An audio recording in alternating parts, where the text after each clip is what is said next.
the introductions and stuff first. Okay. We are live on Okay. YouTube. And then let me know. Okay. So Yep, good we're morning, all set, everybody. Oh. So We're all are we set, on, Dean. Alex? Yep, go ahead. All right. Good morning, everybody. Welcome to the online meeting for the Windward Planning Commission. It's now coming to order on Thursday, January 6th, 2022. I hope you guys all had a good New Year. Hopefully we have a good 2022, and I hope this year is going to be better than last year. But welcome, everybody.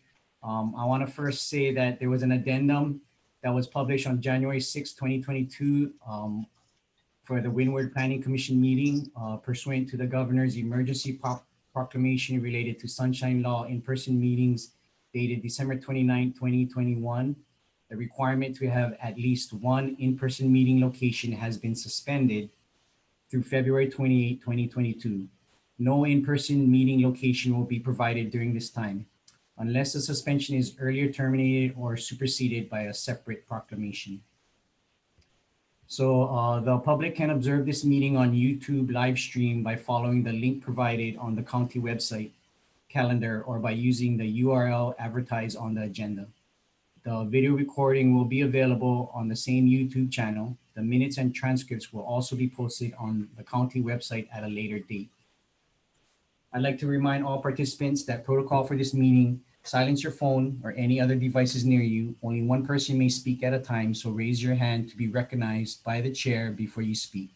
Speak directly into the microphone and keep your microphone muted while you're not speaking. If you talk over each other, if your microphone is picked up by noise, the dialogue cannot be transcribed. Thank you for your cooperation. So at this time, I'd like to introduce my fellow commissioners. Please raise your hand when you're called or say good morning or hello. Commissioner Gilbert Agonado. Aloha. Commissioner Joseph Clarkson. Good morning. Commissioner Michelle Galimba. Commissioner Dennis Lin. Morning. Commissioner Thomas Rafferty. Aloha. And Commissioner John Replogo. And I am your chair, Dean Au. We do have quorum to hold this meeting. So thank you, commissioners, for being here. Introduction to staff at this time. Corporation Counsel Malia Kekai, attorney for the commission. Deputy Corporation Counsel Gene Campbell, attorney for the planning department. Deputy Director Jeff Darrow. Planner Christian K. Temporary Assignment Planning Program Alex Roy. Alex is our Maya for today. Thank you, Alex. And Windward Planning Commission Secretary Melissa Takayanan Salvador. And I also see Rochelle Leon. She is on. Hi, Rochelle. She's a host for our Zoom meeting. So thank you, everybody, for being here. Malia, Ms. Kekai, would you like to do a short presentation on the state sunshine law change updated by the Corporation Council? Sure. So as the chair has already announced, the governor's proclamation has suspended the new law that was supposed to take effect on January 1st. Basically, the specific portion of that law is, if anybody wants to go look it up, Hawaii Revised Statutes 92-3.7. So to give a short kind of quick review, there are three options to hold public meetings. The first option is what we used to do, which is all in person, and everybody can come to participate in person. The second option is a multi-site meeting, or I would like to call a multi-public site meeting, kind of how the council does it. You can have an east and a west, but doesn't really make sense for us since we're all Windward, but that's the second option. And then the third option is the remote, holding the meeting by remote technologies. So if it were still in effect, these are the requirements that will take effect basically after February, unless the governor proclamation is extended once again. And so we'll see when we get there. But the basic requirements, and these are more for the commission. The notice requirements and everything, I've met with planning to discuss like what needs to go on the agenda and all those kind of requirements. But specifically for this purpose, I'm just going to go with what's required of the commissioners. So you guys will be, all the commissioners are required to be visible and audible. So if anybody has connectivity issues, usually, you know, try and get those things worked out so that your camera is always up, and that we can always understand you clearly when you speak. The next thing is, which we already do, but we'll have to continue to do, and now requirement, be the chair will announce all participating members, commissioners that will be present at the meeting. And then the commissioners must announce if there's anybody else present in their location that they're at, their remote location. And basically the intention of that was just so that if you're talking to somebody off screen, it looks a little funny to the viewers, right? So if we just know, hey, like my son will be walking in the room every once in a while, or something to that effect. You do not have to name every person in your working location. You can just say, you know, like, oh, there are people here or whatever. But if nobody's in your immediate vicinity, then it shouldn't be a problem. That said, unless we're in executive session.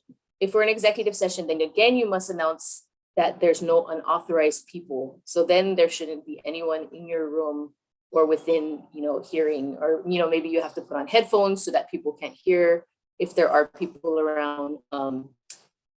Those are the things that we need to take into consideration moving forward.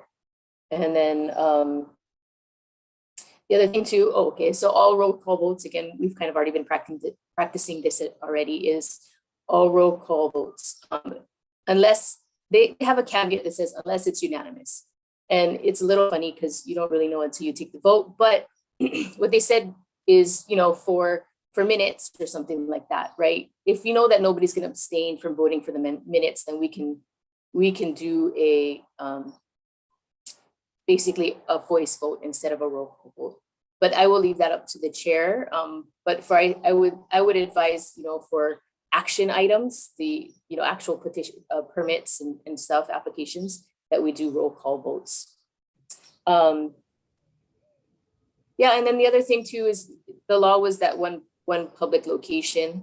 And so if in the future when we have, I mean, I think we should start practicing all of these things now as much as we can with the resources that we have. But we will be required to have one public location open, right? And thus, if that public location loses connectivity to the rest of the meeting will be automatically recessed for up to 30 minutes. That also goes for if we lose connectivity with the commissioners. If we drop out of quorum, we will also have to automatically recess the meeting. And so we have quorum and connectivity all back. If connectivity issues cannot be fixed within 30 minutes, the meeting will either have to be terminated or we will have to have noticed in our agenda when the meeting would continue. For example, you know, if connectivity issues went down at 11:30 and we couldn't get it back up, but in our agenda, we said, if we can't get back up, we'll be back at 1. Then we could continue, we could recess the meeting till 1, start up again, hopefully have everything fixed by then and finish the meeting. But that cannot happen unless it's noticed in the agenda. There's no mention of what will happen. The meeting will just be terminated and we will renotice a new meeting at a later date. Yeah, that's everything. If anybody has any questions, I'm happy to answer them. If not, you can always email me as well.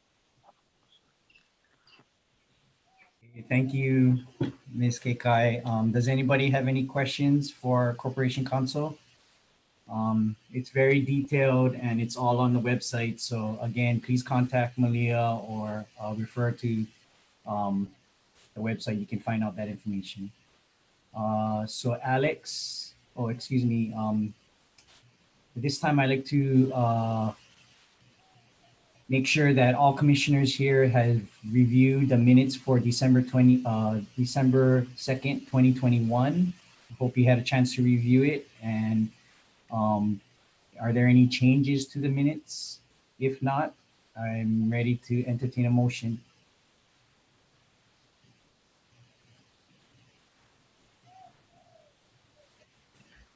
I'll move to approve the minutes. Michelle Gal- Okay. Second. Thank you, Commissioner Galimba, made the motion and Commissioner Clarkson seconded.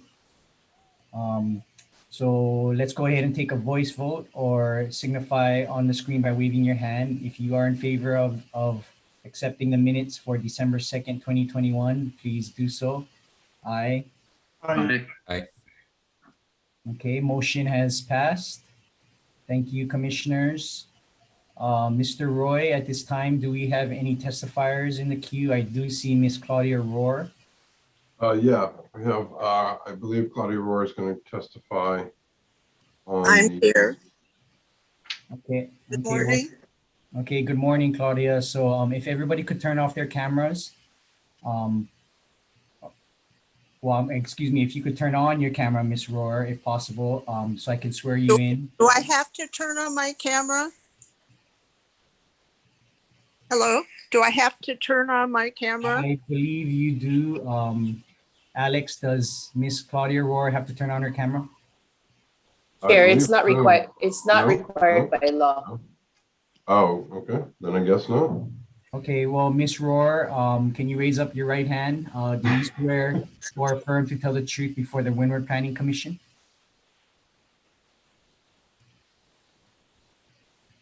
Okay, I see your hand. Thank you, Miss Rohr. Thank you very much. I do see your hand, so that is you are sworn in. So please clearly state your name and the town that you live in prior to your testimony. Please limit your testimony to 3 minutes and try not to be repetitive. We'll let you know at 2.5 minutes. So you can go ahead. Thank you, Ms. Rohr. You can start when you're ready.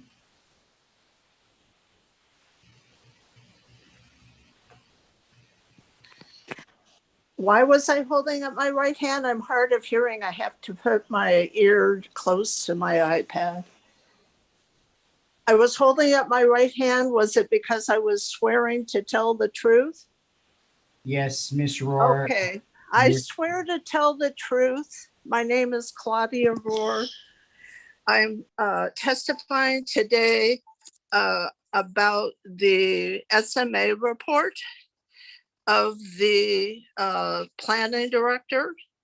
Specifically, I would like to point out the long delays in the SMA, SAA for Gulch and Hui Ho'o Le Maluo. I am next door neighbor to Hui Ho'o Maluo, and they're currently holding outdoor educational classes on a residential zone property. They have submitted an application, which I just got access yesterday to the updated application, and it says that they're going to be building up to 10,000 square foot of buildings of estimated value of 1.4 million to service 200 people. And this is in a residential area across from the beach parks. And they're saying that there's 40% water on the property. And although they don't use the word aquaculture, they've used the word that their objective is to restore the fish ponds and to produce food, of which it's problematic because that's not actually an allowed or is not a permitted use. So this is a complicated project, and before they invest any more money, I think that the planning department has plenty of information to direct them to apply for a use permit and for an SMA major permit. And let's get on with this so I can do a contested case. why waste their money? They chose the wrong zoning for their project. Number two, I'm the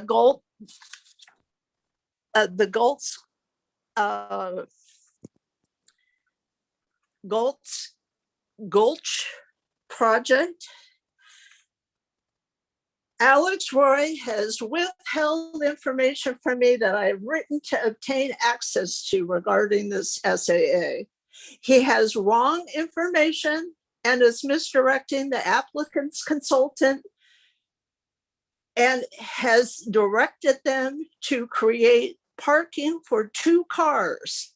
This is in contravention of a zoning ordinance that directed that there be parking, a convenient drive-up access for parking for 4 cars.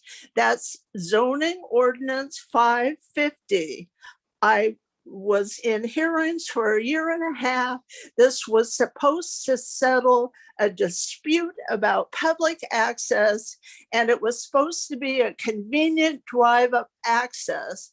The planning department has allowed Gulch is actually Jerry Henderson, which is Continental Pacific. They have allowed them to fence off the parking, the drive-up parking that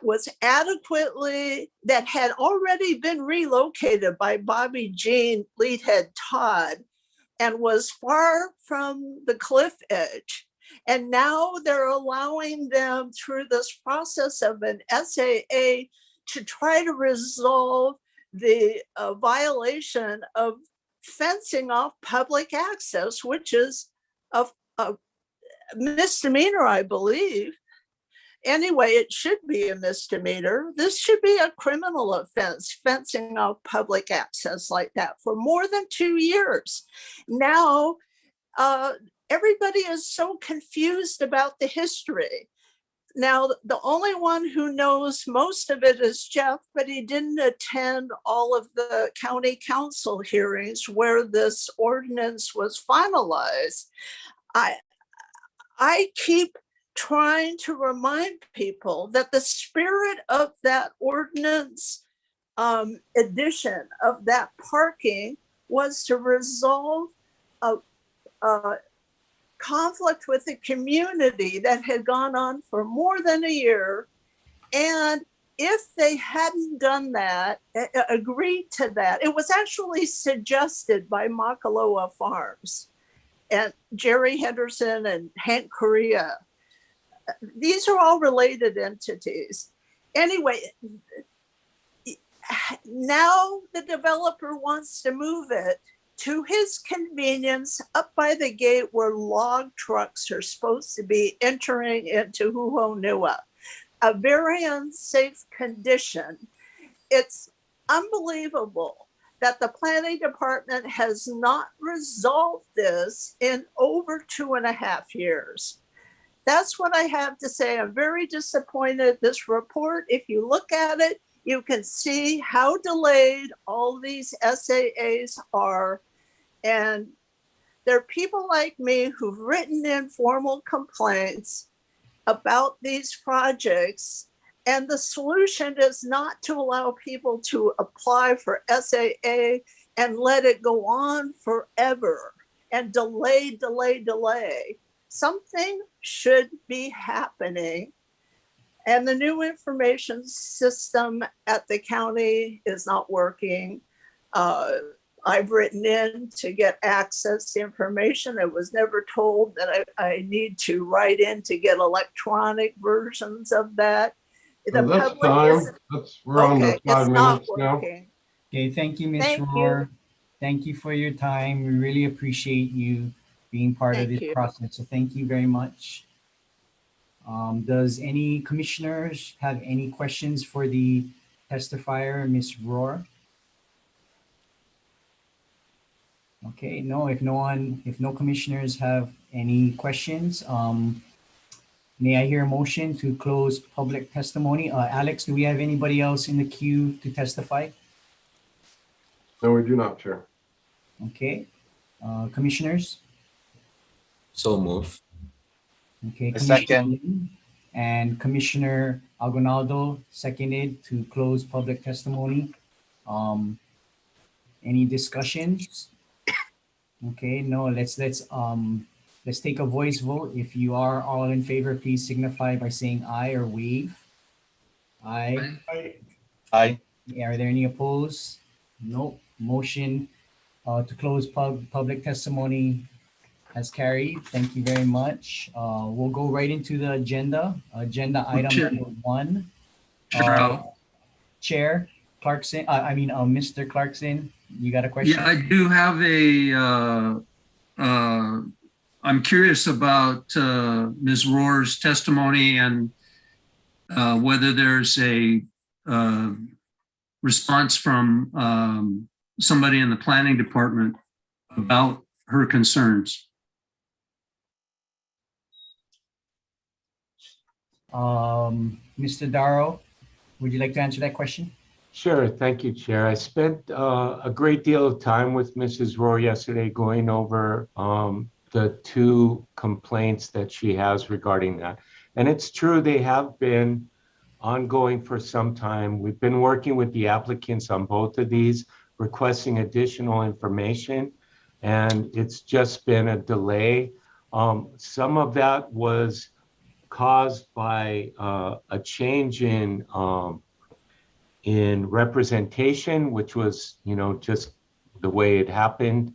And a new representation came on board, which had to kind of be brought up to speed. But it requires a lot of survey work as well as documents regarding easements and things like that that are being generated. And that's why that particular one, Goats Gulch, has taken some time. The other one, in discussion with staff, we were waiting for additional information, and at this point, it seems like it might be most appropriate to return and have them resubmit when they have clear direction as to what they really want to do moving forward with their project. So we will be focusing on these 2 to try to resolve the issues. I know Ms. Rohr feels strongly about certain aspects of the one particular one that's near her house.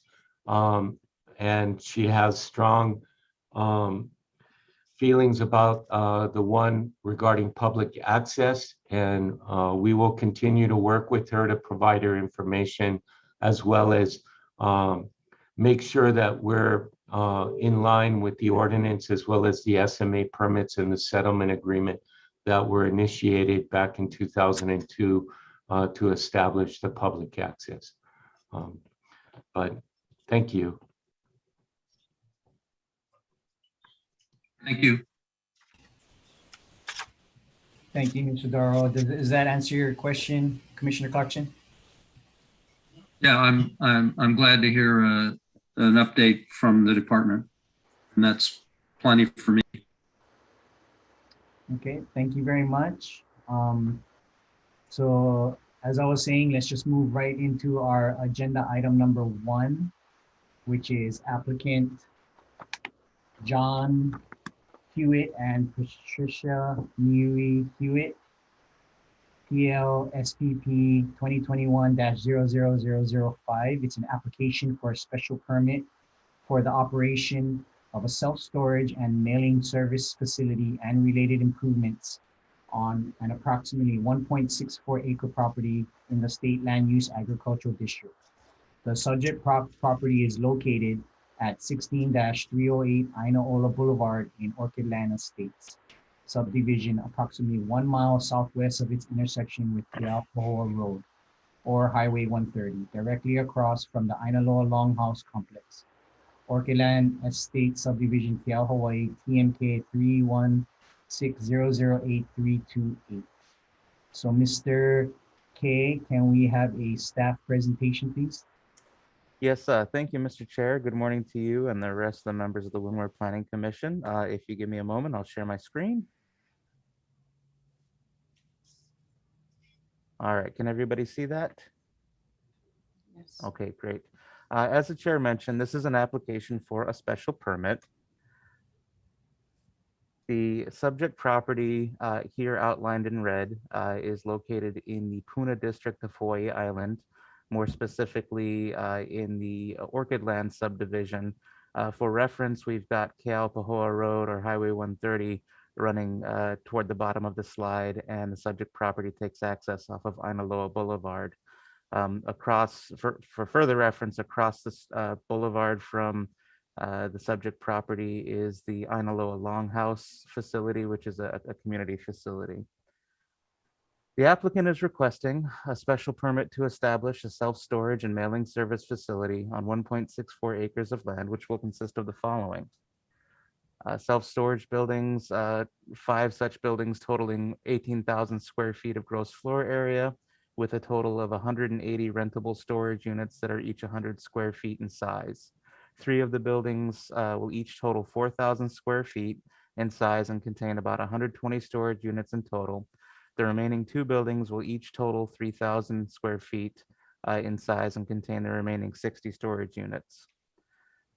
Also proposed is an office building, which is 2 stories, 960 square feet, and will be used as an office and mailing service facility on the ground floor and as a residence for an on-site operator and caretaker on the 2nd floor. Also proposed are 2 non-potable water catchment tanks to provide a total storage of at least 51,000 gallons of water to satisfy fire code requirements, and a separate water tank for potable water. Access and parking, the existing driveway from Ainaloa Boulevard will be expanded and improved to a 24-foot wide paved driveway, and the applicant proposes to construct a 14-stall paved parking lot, including 1 ADA accessible stall. The applicant anticipates 1 full-time employee for the business, and proposed hours of operation are from 6 a.m. to 6 p.m. daily. The zoning for the subject parcel and the majority of the surrounding area is agricultural 1 acre, as indicated in the light green color. The other dark green color is open zoning, and that is again consistent with the Ainaloa Longhouse area.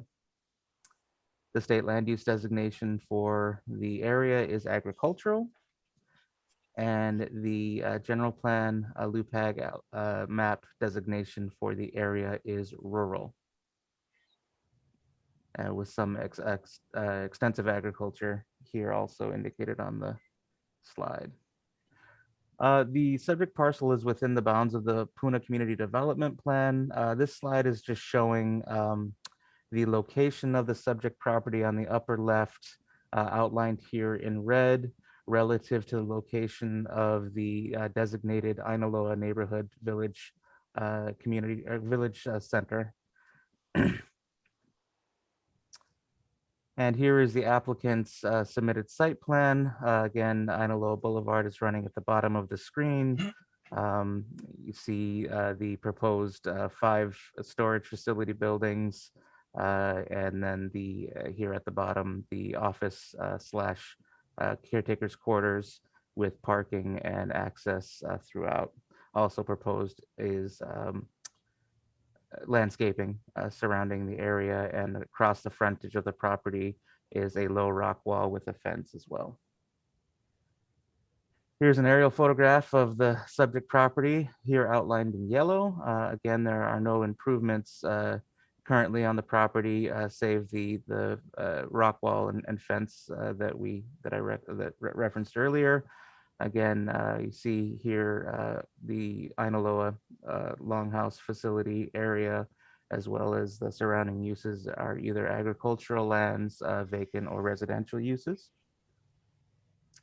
Here's a view of the property from across Ainaloa Boulevard,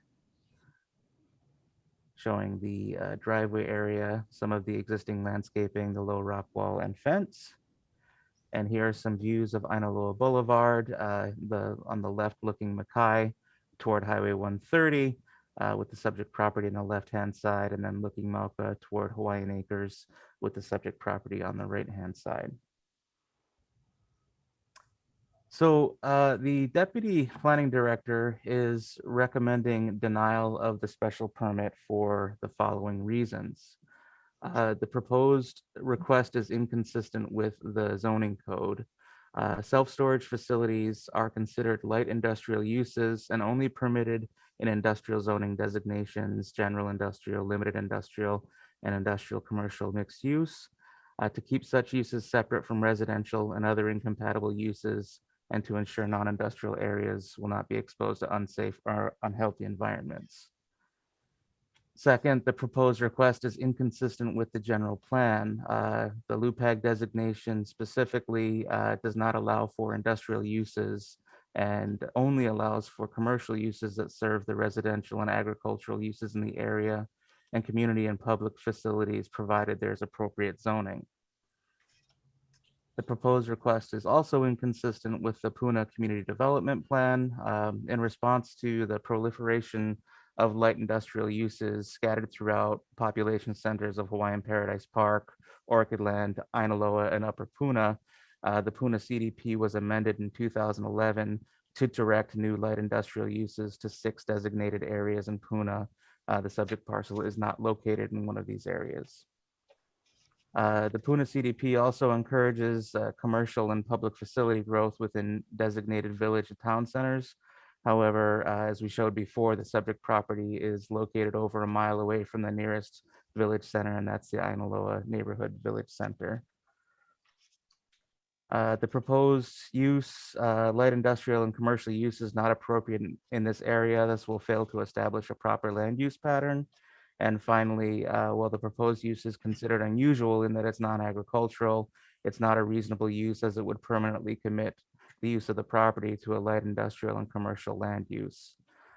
For these reasons, the deputy director is recommending denial of the special permit.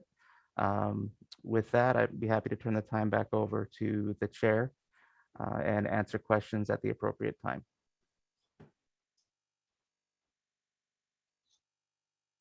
Thank you, Mr. K. Fellow commissioners, do you have any questions for Mr. K? Commissioner Clarkson? Yes, I'm not familiar with the Longhouse facility. What kind of a facility, what is the use opposite on the other side of the street from the applicant's property? Sure, there is a public park, playground area, basketball courts. There is a community center facility. There is a volunteer fire house and walking paths and other passive recreational use. There's also a mailbox area for the public for rural mail delivery. Yeah, those are the uses that are currently on that site. And how old is that? I mean, that must be quite old. It doesn't conform to the Puna CDP. Yeah. Can you expand on why the village center was not, when the CDP was created, was not put in the area of the Longhouse, which seems kind of natural to me? Sure. I don't know exactly when it was built. I can say that there was a special permit approved on this property for a commercial use, a convenience store, as well as a certified kitchen. At the time of that special permit application in 2012, the Ainaloa Community Association came out against that commercial use there because they were concerned about traffic and didn't think it was appropriate to have commercial uses adjacent to the Ainaloa Longhouse area. So I also suspect that, and I don't know for sure, but I also suspect that in the formation of the Puna CDP, the Ainaloa Community Association was likely opposed to that being designated as the commercial center.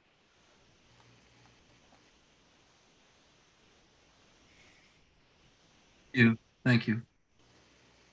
I have a question, Christian. So I looked, you were looking in the, you showed us the map. It looks like there's facilities to the west and to the north of the property. Um, are those residential homes or are those agricultural facilities? Are you talking about the aerial photograph, Mr. Chair? Yes, I am. Okay, if you give me a moment, I can bring that back up. Just one moment, please. In the background report, it shows in the Google Maps, it shows there's two structures, one to the north and one to the west, I think. Okay, can everybody see that? Okay, are you talking about these in the area here, Mr. Chair? No, I'm talking about the one directly west of it. There's that facility right there and north of it.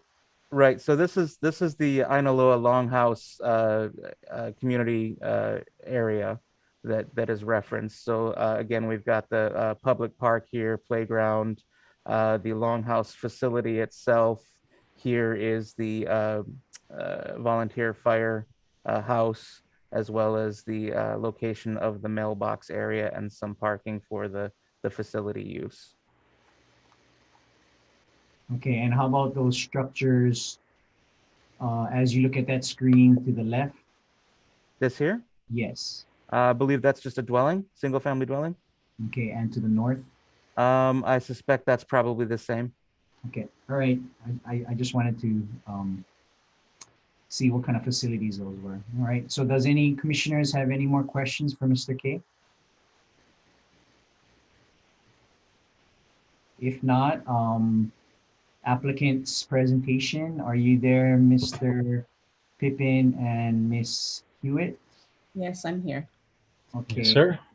Let's go ahead and swear you guys in. Please raise your right hand and make sure we can see you or Sorry. I couldn't- Apologies, Chair. Patrina is having issues with her camera. It's on, but this is not her laptop she's using. She can't figure out how to get the camera to work, but okay. her audio is working just fine. Okay, just please indicate that your right hand is up, please. So Yes. do you swear and affirm to tell the truth on this matter before the Windward Planning Commission? Yes, I I do. do. Okay, thank you. So whoever wants to go first, please state your name and the town you live in. You can go ahead. Okay, I'll go ahead, Christian. So I'm Patrina New Hewitt, and I live here in Hilo.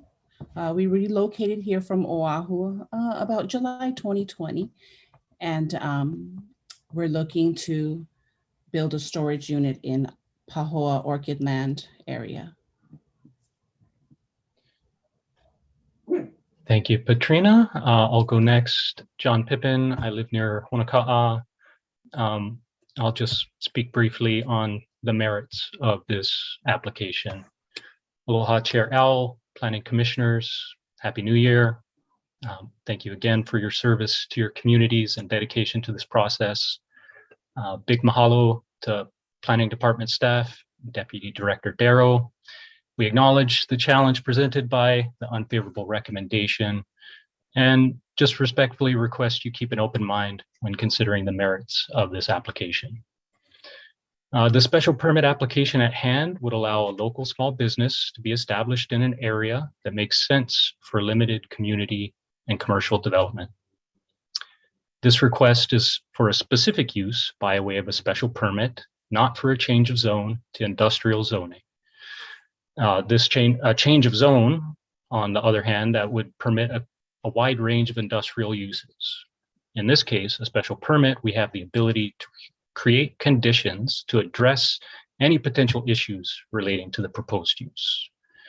Really at the heart of this discussion, since it was key in the Planning Department's recommendation, is the question of whether this proposed use is industrial or commercial. This is an important question. It feeds into the analysis of the CDPs and the general plans, treatment of industrial uses. From my perspective, industrial uses are characterized by manufacturing, processing, warehousing, etc., with many employees, large buildings, and potentially significant noise, air quality, and visual impacts. In this case, the storage buildings are all under 4,000 square foot each and total only 18,000 square feet.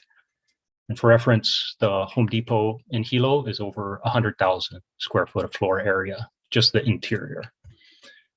The proposed use would generate only 13.8 peak hour traffic trips with the combined storage and mailing service use. Only 3 of those trips are due to the storage use.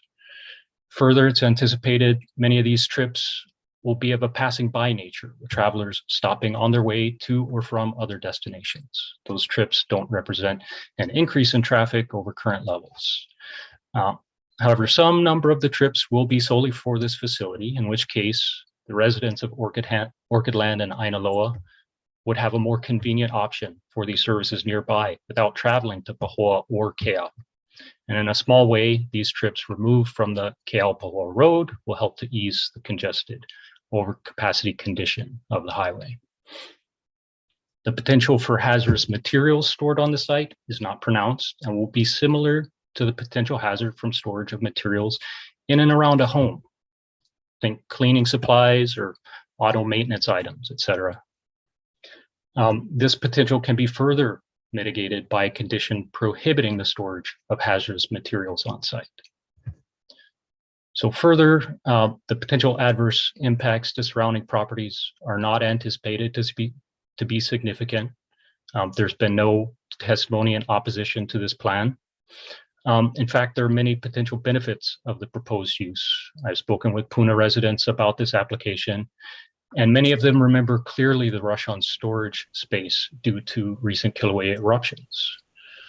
Further, people visiting the Puna and Keao post offices can expect maybe a little bit shorter line if the proposed facility is allowed.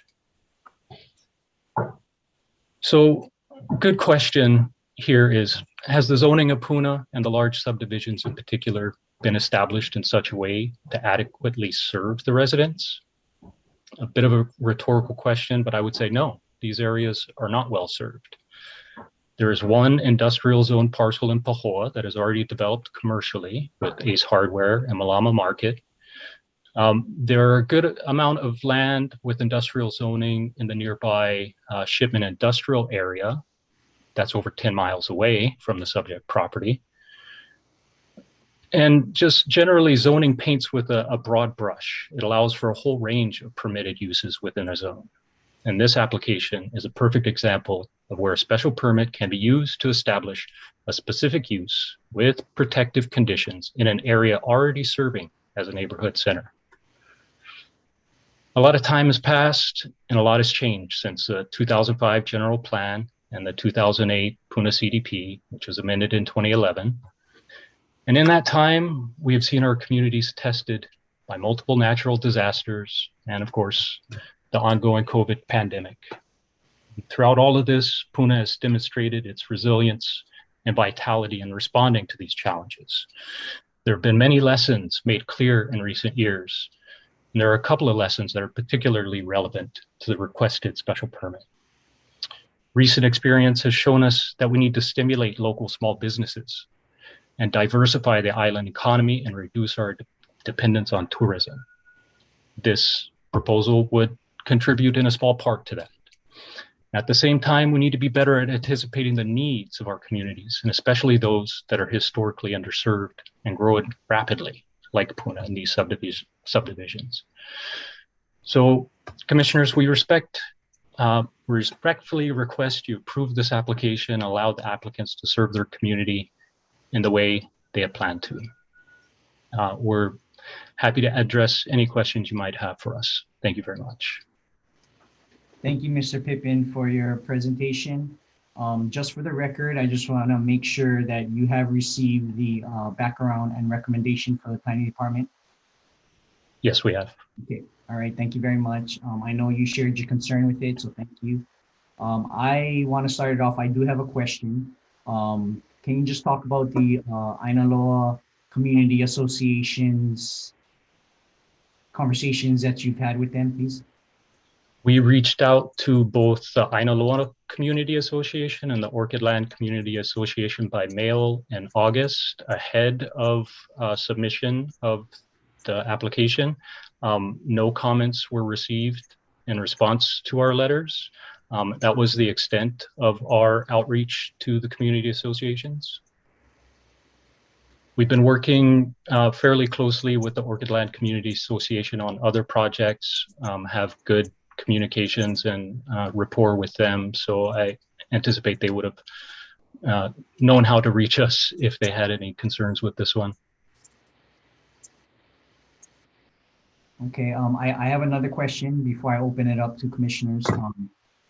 Was asking Mr. K about the two properties to the west and to the northwest with residential facilities on there. Any responses from those landowners?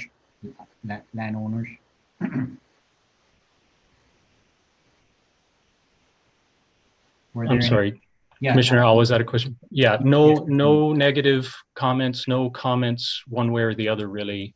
They were notified as required at initial submission of the application and then when the public meeting was scheduled.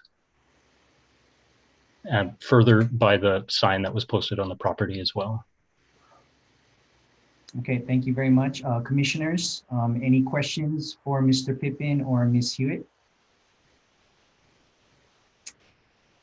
No, okay. Mr. Chair, I have a comment and I don't know, a comment and question.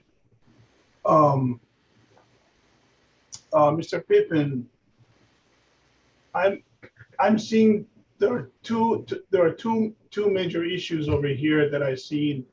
I know you addressed them, but I was not very keen on what exactly how you're going to implement the responses that you provided.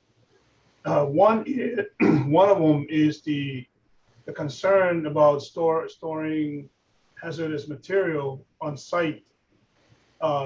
You know, you mentioned about it's going to be nothing more than just the household, hazardous materials that we can keep on site.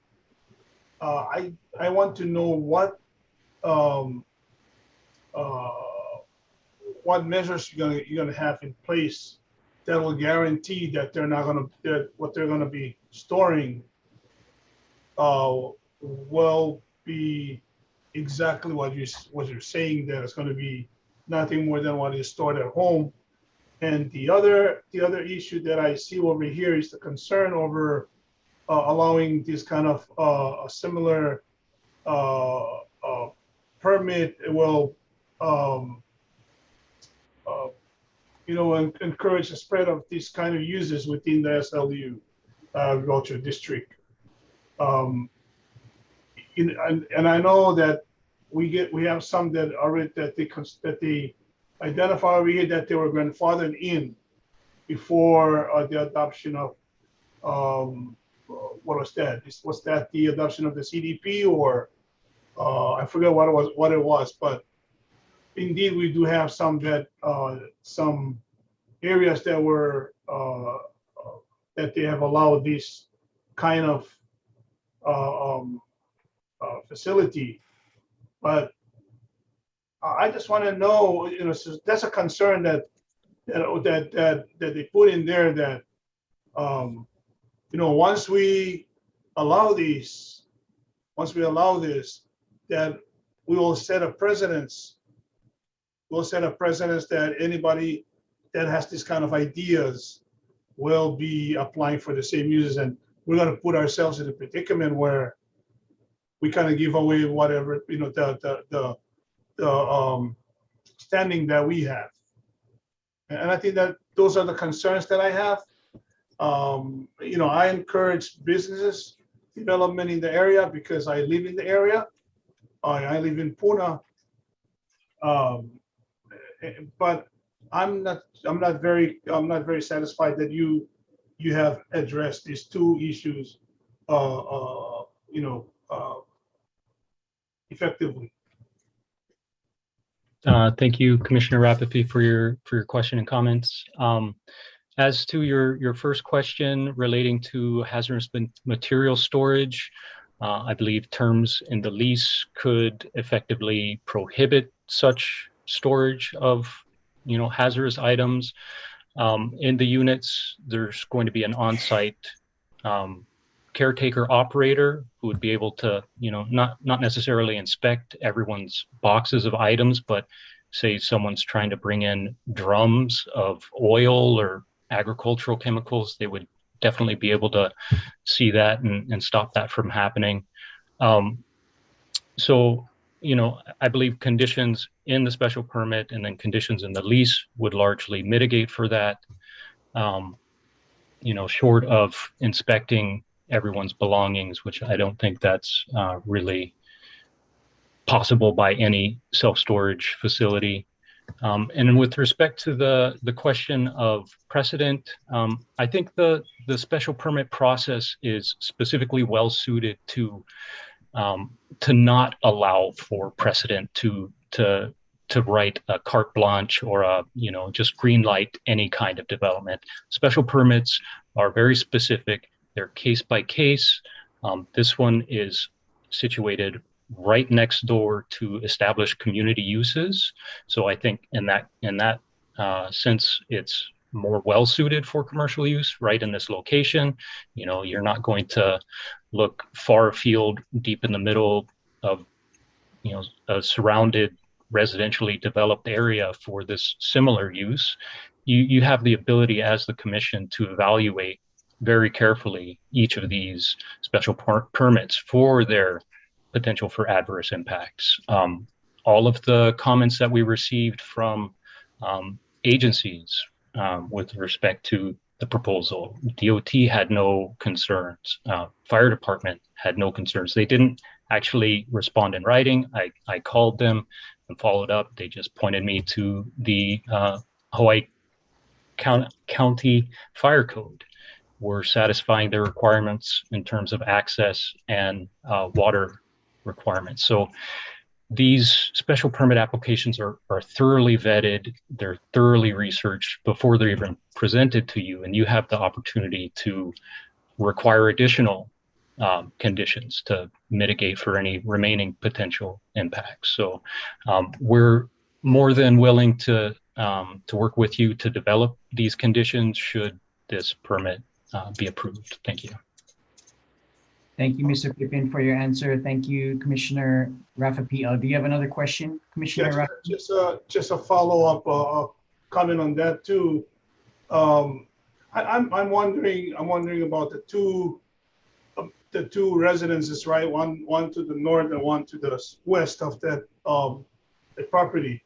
I'm wondering if they really understand the spirit of why, that other reason, that other reason for the denial, which is the storage of hazardous materials. I wonder if they know about that, if they know that that's the reason why, this kind of facility is not allowed, within in this area, and if they would have any comment. I know you said that you tried to reach out to them, and they no response. I'm just curious. That's it. And I appreciate you taking the time to respond, Mr. Pippin. Thank you very much. Okay, Commissioner Lin, you have a question? Go ahead. Yes, thank you, Mr. Chair. This question is for Ms. Hewitt or Mr. Pippin, but so I look at the chronological history of the property, and there's been some requests such as the convenience store and the commercial kitchen. And it was explained to us that it was opposed back then. So the community at that time had opposed development with commercial use and this type of business or business use. So I'm just curious if there was any more outreach during this process when you were planning the self-storage facility and the mill facility. Were there any community meetings or, because we don't see any communication from the Ainaloa community or any other neighboring residences. So just wanted to see if you had any, communication documented saying that they are okay with this facility. Thank you, Commissioner Lin. I'll take a crack at it, and Petrina may chime in if she has any more additional information. So regarding the previous proposed commercial kitchen and convenience store on the subject property, that was permitted by John Hegarty, a previous owner of the property. And it appears that during the application process, the community was opposed to it largely due to its potential adverse impacts to traffic conditions in the area. It had much greater anticipated peak hour trips, closer to 50. And this one again is 13 to 14 peak hour trips. Also, there was a concern for alcohol sales from the convenience store directly adjacent to the park and the playground. So understandably, they limited that there would be no alcohol sales at the convenience store in deference to the local community center. So I'm not exactly sure why Mr. Hegarty, the previous landowner, didn't follow through with his plans. It could have been part of the permitting process, funding. In any event, he sold this property to the Hewitts a few years ago, and they withdrew, they revoked that special permit and made these plans for this special permit. And, regarding hosting community meetings, again, it's been a little difficult in the current COVID climate to arrange gatherings of folks. It's all gone online. We reach out to communities and those that show a very strong interest in these proposed plans. Definitely, we do additional outreach and coordination and consultation with those communities. This one has just kind of been, we've gotten echoes back from the community. So, the signs there, we send out our notices and our requests for comment. If nothing comes back, we don't really pester the community about a plan. So, maybe that's a potential room for improvement for us to really knock on doors and try to get some sort of feedback, and I'll take that as a task to get better on. And Petrina, if you wanted to add any context with respect to your purchase and going from the convenience store to the current plan, please do. Yeah, we do. Actually, we did exactly what John said. It was supposed to be a convenience store, a commercial kitchen and all that good stuff.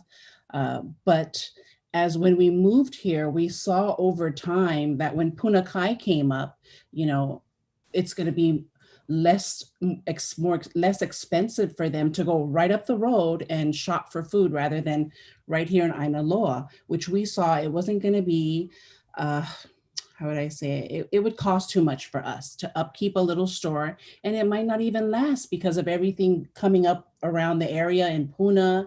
And then we have, Orchid Land here with that little store. So we decided to change gears and we went with the storage. After, we like to stay on the social media and see what people are talking about. And with that area and everyone, we know the crime is up around there. We thought, okay, maybe people want to store their, treasures that if they have open garages, they can't, lock it up in there. They might want to come and store their stuff in a storage. And also the mailing system with us, we just recently built a house there. And when I was going through trying to get the address, I just recently found out that there is no mail service there. You have to go all the way to Keao. And because it's located in Keao district, folks have to go all the way to Keao just to mail out something or pick up their mail. So we thought this is a good idea. Let's put a mail service together with it where folks can just come right here. It's very convenient for them. And that's the whole thought with the special permit for a storage unit. And with our neighbors, the neighbors around the picture that Mr. K showed, we know all the neighbors. You know, we speak to them. When they see us, they come over, they talk stories. Everybody has our number. So it's not really a big problem with the neighbors. We talk to them all the time. They know if they have an issue, they can come over. They have my husband's number. And so I don't really think that's a big issue, the neighbors or the surrounding people, even the folks across the street at Ainaloa community, they have our number.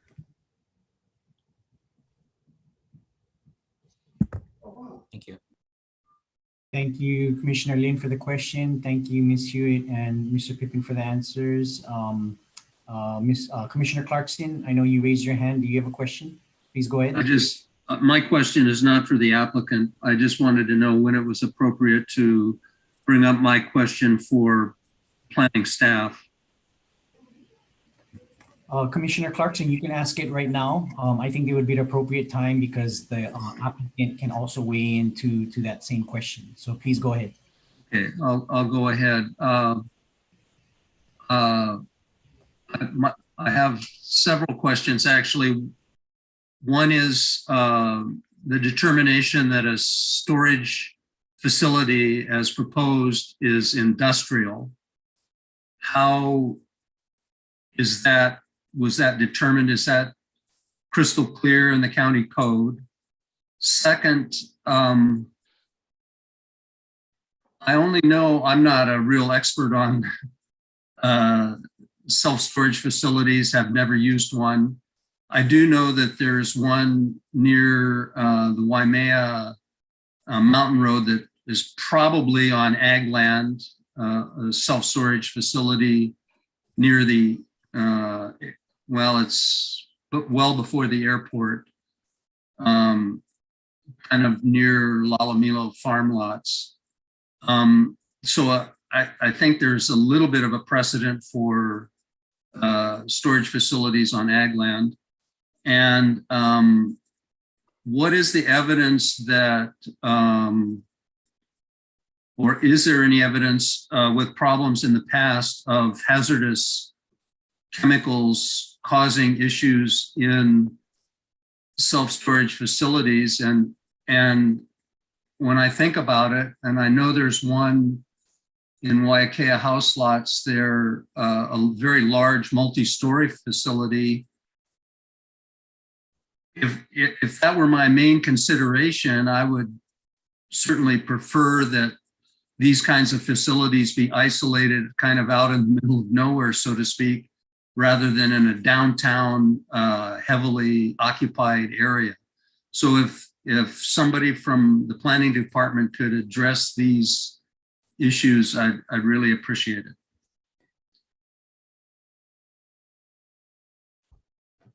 Mr. Chair, I can address that. Commissioner Clarkson, so to answer your first question, self-storage facilities, when you look in the zoning code, they are only permitted within our industrial zonings. There is an industrial commercial mixed zoning, MCX, and they are also allowed in that, but you will not see them as a permitted use within commercial zonings, CN, CB, those zonings. My understanding from looking, at the reason for that is basically because of the storage issues and the potential of storage of hazardous waste. I know that the applicant's representative had mentioned the possibility of a condition limiting those types of storage of those hazardous waste, but it's as he had mentioned, it's very difficult to monitor that unless it's clear as to what somebody's bringing in to store. A lot of times there's not somebody monitoring exactly what's going into a storage facility. So that's question number one. Question number two, which I think was precedent regarding self-storage in ag. The one that you're referring to out in Lalamilo actually is industrial zone, the one that's near the airport. But there are several that have been permitted through special permits that are relevant to this particular application. One is in Paradise Park. It's located adjoining the industrial node. It did get a special permit, but again, it was in that area that was identified by the general plan for those types of industrial uses. They didn't, they couldn't go to industrial zoning because the standards were too great to be able to bring in the water and widen the highway all the way, widen the roadway all the way from the highway down to that. So as the commission felt appropriate that it was consistent with the CDP, the master plan for HPP, as well as the general plan. So they approved that particular one, and that was done quite some time ago. Christian is bringing up the one. The other one that's referenced is the Pahoa self-storage, which came in for a special permit, which is located in the Pahoa Village Center. So it's in that CDP area that we're looking at to be able to identify these types of uses to be located in a particular area.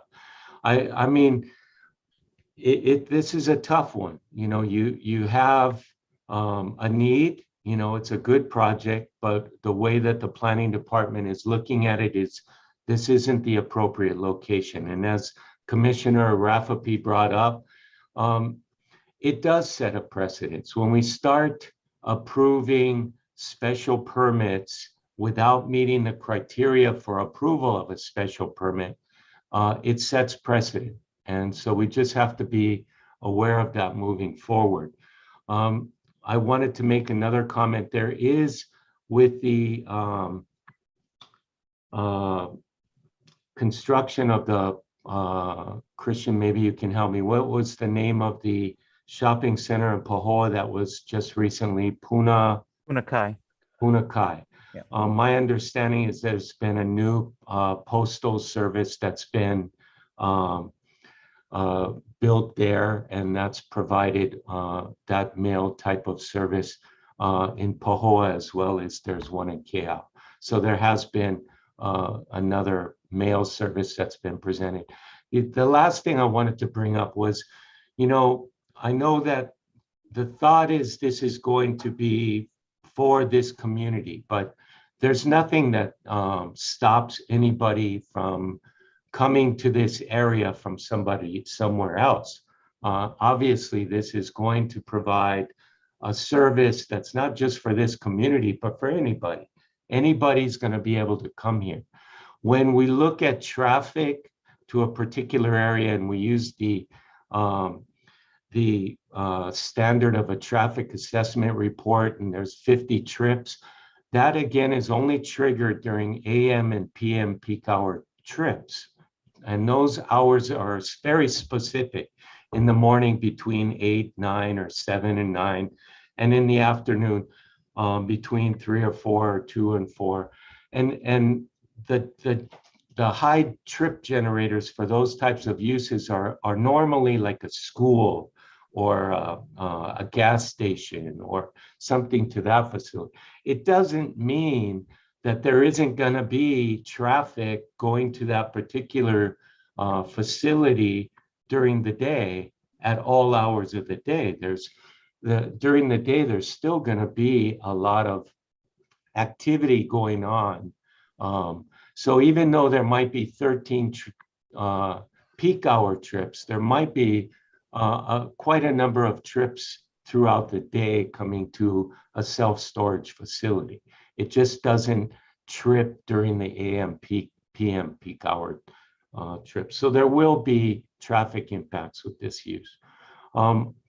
You know, there are some changes happening in the near future. One, which the department's been working on for some time and looks like it's going to be coming to a conclusion this year, is the amendment to the general plan, which will be identifying several new areas where they want to see industrial type uses such as this. One of them is along 33rd and Maku'u in Paradise Park, just along the highway there that's kind of been set up as a quasi-industrial type area, but it hasn't been solidified through the general plan. But that's an intention that may be happening through the amendment. The CDP identifies it, the HPP master plan identifies it, and there's been a number of special permits in that area.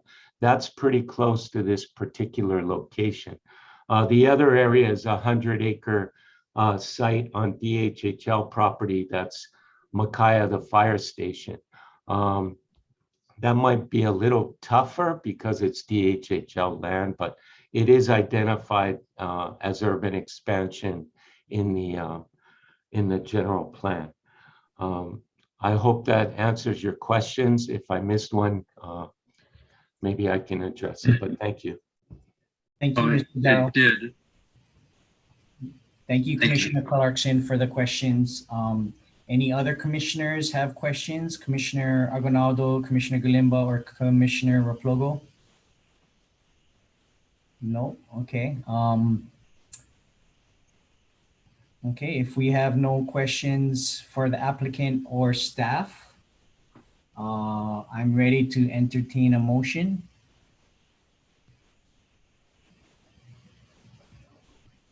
I just wanted to check that Commissioner Clarkson was satisfied with, he seemed to be wanting to say something before we go. You're good? Okay.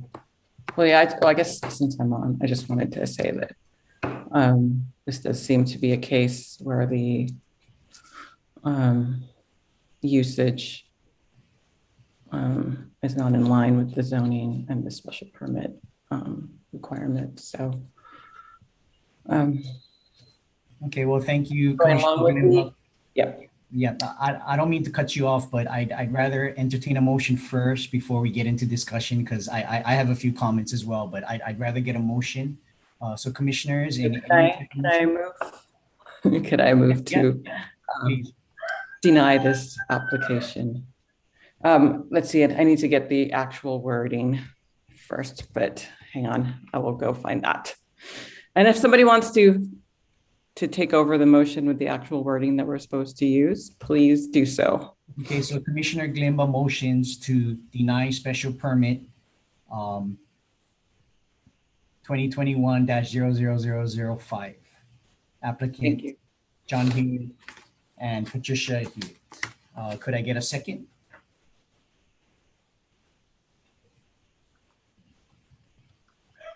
I'll second. Second. Okay, so Commissioner Lin had seconded it. So now that we have made a motion, now we're up for discussion.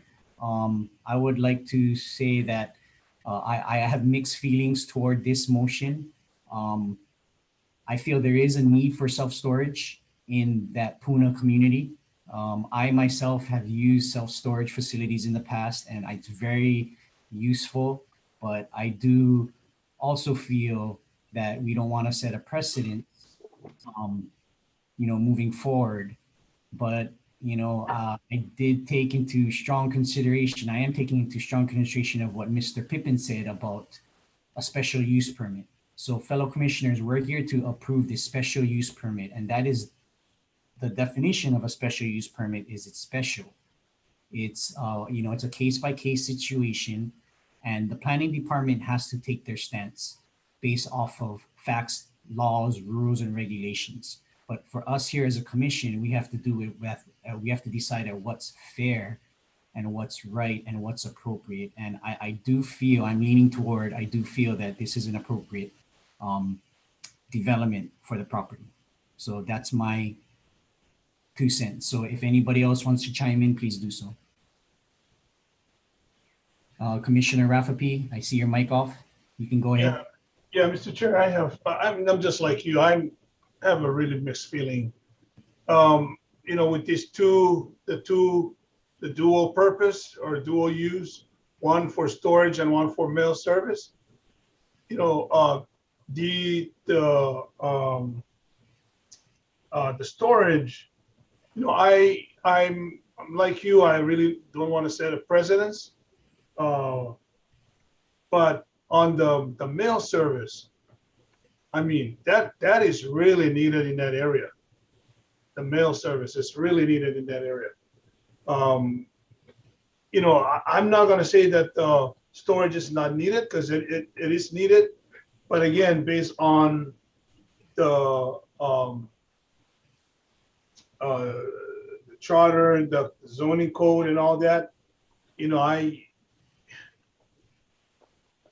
the facts are there. It's not allowed in this kind of area, that kind of facility. But I don't think the mail service is going to be denied in that area. It's to the mail service can really help the community there. So I'm like you, Dean. I'm Mr. Chair. I have really mixed feeling with this one, because I for one kind of like part of it, and the other one is I just, if you stay with the facts, with the law and all that, it's not allowed. But on the other hand, it can really help the community. Thank you, Commissioner Raffapi. I would like to just disclose that I was on the commission back in 2012 when the original special permit application was approved for Mr. Haggerty, and I just want to state that that I can be unbiased and make an impartial decision and make a fair decision. So just want to put that out for the record. So next person, Commissioner Algonaldo, go ahead.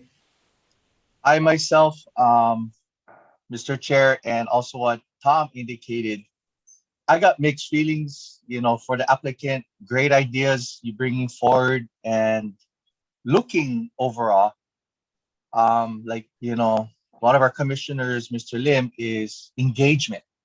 We cannot always say, oh, they know my number, they know this. Basically, what we're talking about is not on the Ainaloa side, it's on the Orchid Land side of the property. I'm assuming this development. I myself see that, the postal side of things, because of growth in the area as well, it's a need, it's important for mail, but I got mixed feelings as well as, we will set a precedence of like a storage facility. Who's to say how in acres, 40 acres, all of the above will indicate the same thing, right? You guys don't approve them. Great ideas. Again, I'm like Tom. I think the postal is, crucial, because there are long lines, and it's a start that, if something like that, I think it's great.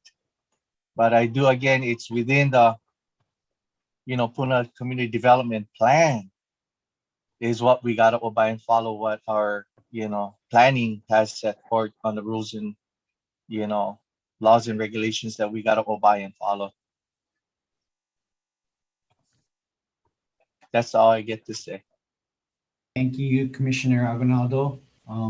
Any other commissioners? Commissioner Replogo? I'm personally in favor of the idea of the mail, the postal service, and if it could be coupled with something more acceptable than self-storage, it may be able to fit into the special request, but there's no way you can guarantee what's going to be in those storage facilities. And the idea that zoning and this regulation on the storage facilities is for the public safety, I can't see us deviating from that one. That's my opinion. Thank you. Thank you, Commissioner Replogo. Commissioner Clarkson? Yeah, related to the public safety aspect of it, I don't think Mr. Darrow actually addressed whether there had been a history of discoveries of hazardous materials in self-storage facilities. Or if he did, I'm sorry, I must have missed it. Could you address that during this discussion, please?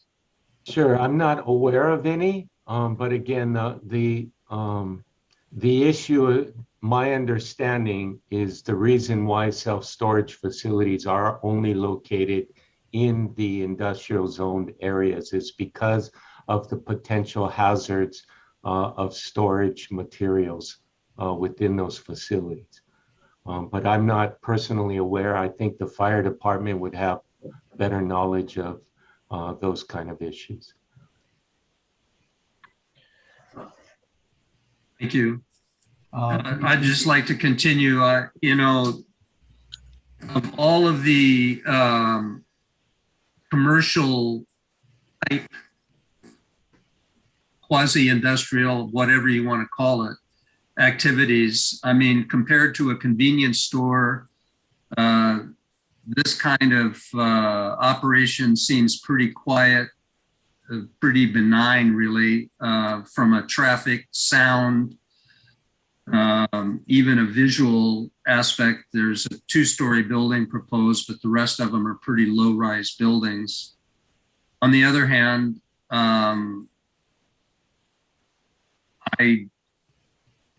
have to defer to the judgment of the planning department on this one.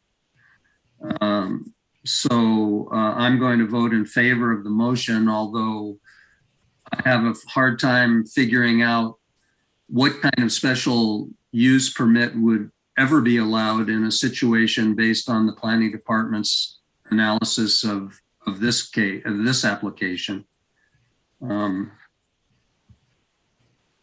Maybe they'll be able to work with the applicant and landowner for some kind of more appropriate use. I still don't see that as a really great ag area, but we'll find out, I guess. Commissioner Lin? Yeah, my comments is just that, you know, most times we see, you know, the community engagement part of it, right? We have testifiers, or we have letters or communication from the community regarding an application. But this application, we don't see anything. And I'd hate to assume that the community is okay with the development without hearing what they have to say about it. So that's really my stance on that portion of it. I think self-storage is needed in the community, but there are rules that we have to follow. And, you know, like Mr. Clarkson, I defer to the planning department's rules and regulations regarding these type of developments, especially if it's not in an industrial zoned area. Thank you, Commissioner Lin. Commissioner Clarkson? Yes, no disrespect to Commissioner Lin, but I'd just like to point out the ironic nature of the fact that in this case, lack of community objection is seen as a problem with the application, but lack of new connections, the commission approved something that had massive community objection. Commissioner Rapogo? I would like to address Commissioner Clarkson's thing about the safety regarding these self-storage units. We must remember that human beings are going to be using them. And I don't know how you can guarantee that. Who knows what would end up in a self-storage container. And therefore they should be where it's industrial. And I also think a self-storage container isn't something you're going to every week. So the fact that it may be 10 or 15 miles away from where you live in an industrial zoned area should not be a big deal. Whereas the mail, I can see that being there. And maybe they have to just figure out, I don't know, a chicken farm. Okay, thank you, Commissioner. I'm just kidding, but that's it. Thank you, Mr. Rapogo.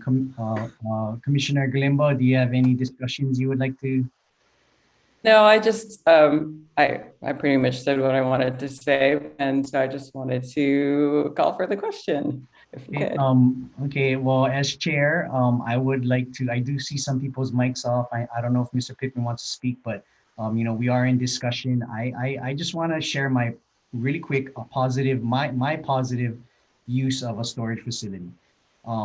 When at that time in my life, I needed to use a storage facility. There was cameras everywhere. It was safe.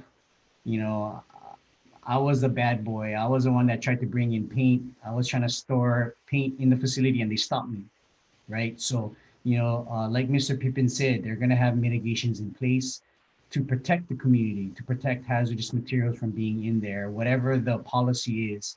And I would not support this motion. Just want to share that with the commission. I've used facilities like this and I support it. I think this is an appropriate special use permit. So if no other commissioners, you know what, Mr. Pippin, I will allow you to speak, but can you just make it really briefly because we are in the discussion part of it, but please go ahead. Yes, thank you, Commissioner Al, Chair Al. Just wanted to speak to the criteria that the planning department is employing when evaluating a special permit. Is it unusual? Yes, they fell on the recommendation that this was an unusual use of agricultural land. Is it reasonable? This one is the very nebulous. They're citing the potential hazardous materials that we've been discussing over and over again as the unreasonable aspect that would kick it out of consideration for a special permit. Is this really productive ag land? No, of course not. Not really. Is this impacting any of the surrounding neighbors? We can't say that it is. No one is saying that it's going to harm them. There are additional protections outside of the zoning code for installations like this. The building code has requirements for self-storage facility, and they relate to fire suppression. The fire department has their requirements for systems that aren't served by county water, such as this one. We're providing adequate water and fire department connections for any fire that may arise. And just to wrap up, thanks for the latitude. We're perfectly amenable to deferring action, re-engaging, doubling our efforts to reach out to the community, maybe reducing the storage proposed use to a smaller facility. I think if you're open to that, we're definitely open to exploring our options and really getting the most community feedback we can. Thank you. Thank you, Mr. Pippin. Thank you for those comments. We still are in discussion with our commissioners. And it seems like commissioners already know their vote, but I do have a question for Mr. Darrow. So what are the rules with this property? Because they got a permit back in 2012. They revoked it. The planning department agreed to revoke it in 2018, and now they're coming back again for a special permit. Whatever happens today, if it gets denied or approved, I'm assuming they're gonna be very creative. They want to develop the property, which I know they probably want to do because they keep coming back. Are there any rules against that, or because they can come back for another special permit? Is that correct? Correct. They can revise and come back in. There's been talk that a certain aspect of the request seems more appropriate than another aspect. They can revise.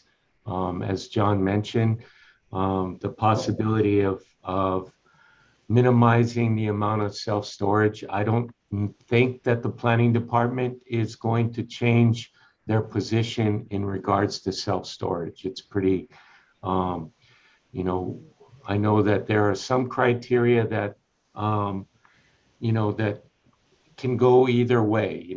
Is this area appropriate for ag uses? It's not the greatest ag area, obviously, but people are doing ag there. But the bigger issue is this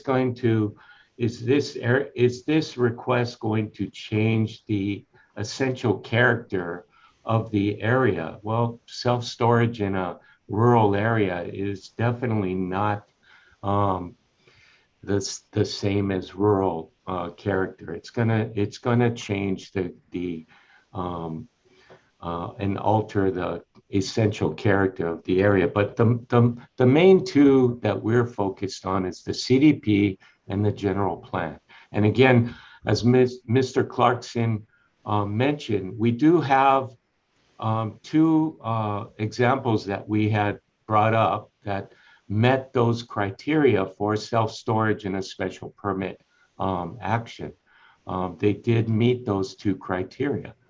They were located in areas identified by the CDP, the GP, even one that was part of their association's master plan. But again, you can, if this special permit is denied today, the applicants do have the ability to revise and come back. Thank you, Mr. Darrow. So if no commissioners have any more comments, I'd like to call for the motion. Okay. Thank you, Mr. Chair. Commissioner Galimba. Yes. Commissioner Yes, Lin. to deny. Thank you. Commissioner Aye. Lin. Aye. Commissioner Aguinaldo. Commissioner Clarkson. Aye. Commissioner Rafferty. Aye. Commissioner Replogle. Aye. And Chair Au. No. Okay, thank you, Mr. Chair. Motion to deny carries 6-1. Thank you very much. Applicant, you'll be notified in writing. Thank you for your time. Oh, sorry, Mr. Chair, one more thing. Yes. Actually, we will need to come back next week, or pardon me, next month with a findings of fact, conclusion of law, decision and order, which is our standard practice when a permit is denied, such that if the applicant wants to appeal, they can do so in the proper format or with the proper document format. So, Malia, I don't know if we need to take a separate vote on that or if that's something we can just schedule. Yes, there should be another motion. Okay. And can you help guide with the language of the motion, Malia? I'm sorry. There's the language. Language. I'm sorry, couldn't hear you. I'll go ahead and make the motion. Okay. I move that the adoption of the written findings of facts, conclusions of law, and decision on order be continued to the next scheduled meeting for the denial of special permit, docket number 2021-005. I second. Thank you. Okay, so motion is made and seconded for the findings and facts for the next scheduled meeting. And which meeting would this be at? The February, I believe February 3rd is the date. Yeah, February 3rd. Okay, can we take let's just go ahead and take a vote, not a voice vote. Let's just take a one-by-one vote. So can you please go ahead, Mr. K? Thank you, Mr. Chair. Commissioner Rafferty, Aye. Commissioner Aguinaldo, Aye. Commissioner Clarkson, Commissioner Galimba, Aye. Commissioner Lin, Aye. Commissioner Replogle, Aye. and Chair Au. Aye. Thank you, Mr. Chair. Motion carries 7-0. Okay, thank you very much.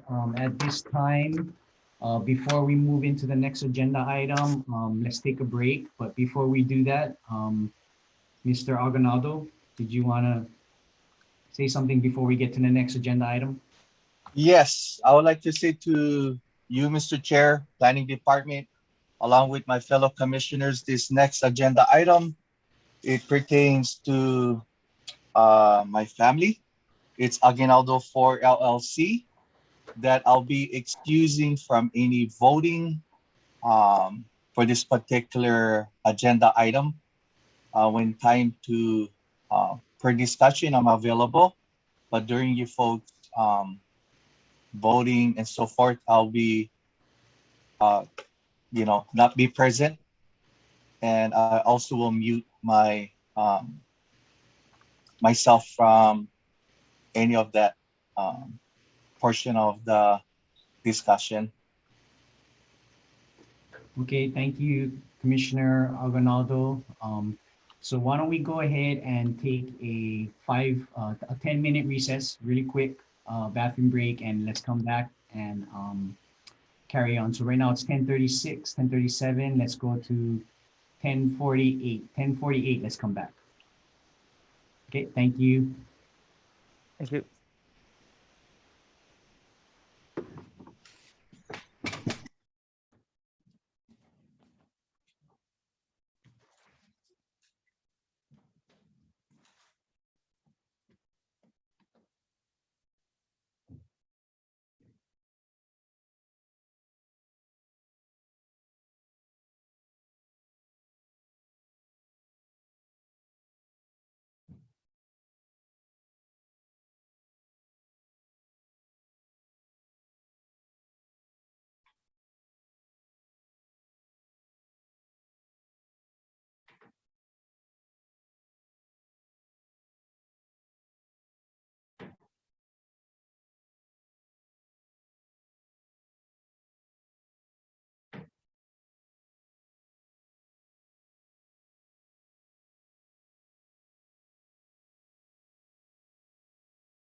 Okay, is everybody back? I'd like to bring back the Thursday, January 6th, Windward Planning Commission back from recess. The time is 10:48. And I do see that we have our commissioners on. So I'm gonna go ahead and get started. Chair, Yes, I would just like to, since this is kind of a unique situation, I want to get a couple clarifications before we move forward with this agenda item. The first is Commissioner Aguinaldo the applicant in this application? If somebody could answer that question to me. Yes, he is. Okay. Therefore, then I need to ask my commissioners then, does everybody feel that they can be impartial and unbiased while reviewing this application? Does anybody feel they have a problem voting on this application? Okay, I just want to make that clear, as this is kind of a issue of first impression. Commissioner Replogo, did you have a question? You're on mute. Yes, I have no doubts about Commissioner Aguinaldo, but I think, and I'm not positive on this, but my feeling is that maybe he shouldn't be here while we deliberate. He should be able to answer questions or all that about it, but I don't know that he should be part of that. Yes, I agree. I think that he is recused from this proceeding as a commissioner, but is appearing only as an applicant. Therefore, he cannot participate in discussion and deliberations and voting for this application. So please, and as your fellow commissioner for this next agenda item. Does everybody understand? Okay. I just have a question. Has there been any development on the guidelines that are in process for conflict of interest this last year? And if so, do those guidelines speak to this issue yet?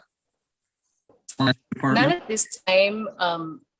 Usually this kind of thing would go before the Board of Ethics for them to make a decision on whether there'd be a conflict, but since he's recusing, you know, and not to also appear as a commissioner, I would guess that there wouldn't be a problem, but again, I'm not the Board of Ethics, so I can't make that decision, but that would usually be the guiding force in this kind of situation.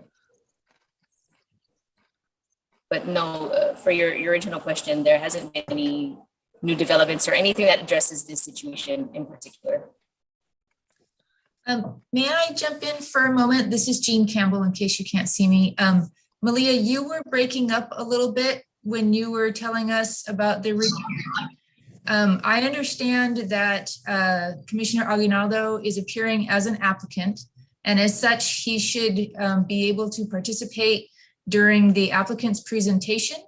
What I heard from Commissioner Replogle was some concern about Commissioner Aguinaldo being present during the discussion.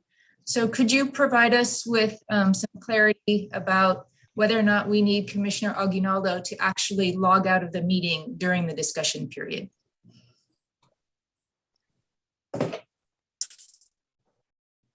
I would say that as the applicant, it's not legally required, but if it's something that would make the commissioners feel more comfortable, then it would be up to Commissioner Aguinaldo on whether he decides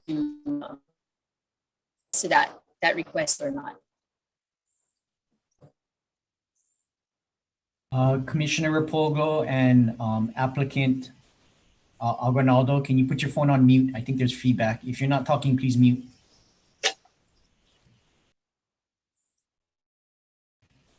Go ahead, Commissioner Replogo.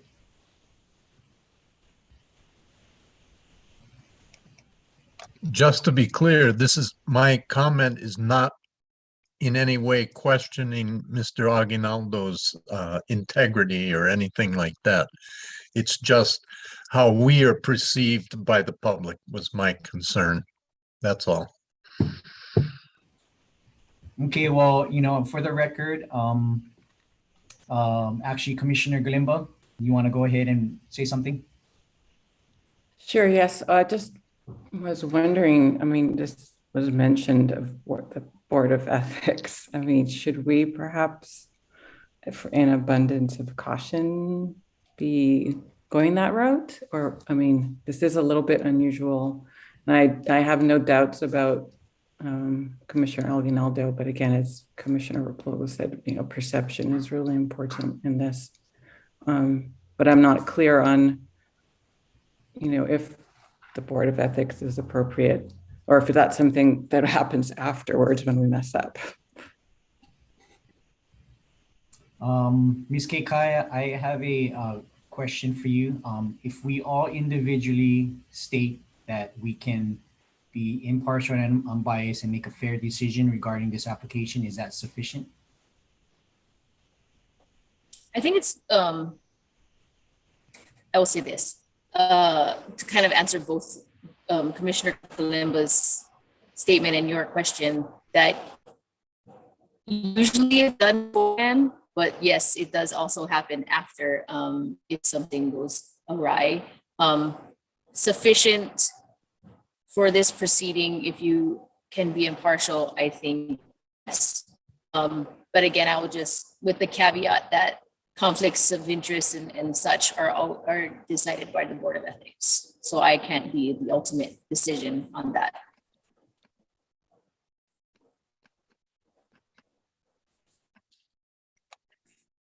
I'd just like to make a suggestion for the future, maybe not pertinent to this application, but it might be considered that when commissioners are the applicant, that perhaps their application should be heard by the other planning commission rather than the one that they're on.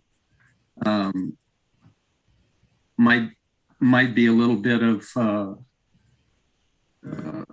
protection for appearance's sake anyway. That's a neat idea. Yeah, we'll just have to see. The charter is pretty clear about who has what, and the county code as well. So we would probably have to amend at least the rules and probably the code and perhaps the charter. So I'd have to review that, but that was initially thought of, but I have to do a little more review into that. But we can definitely look into it.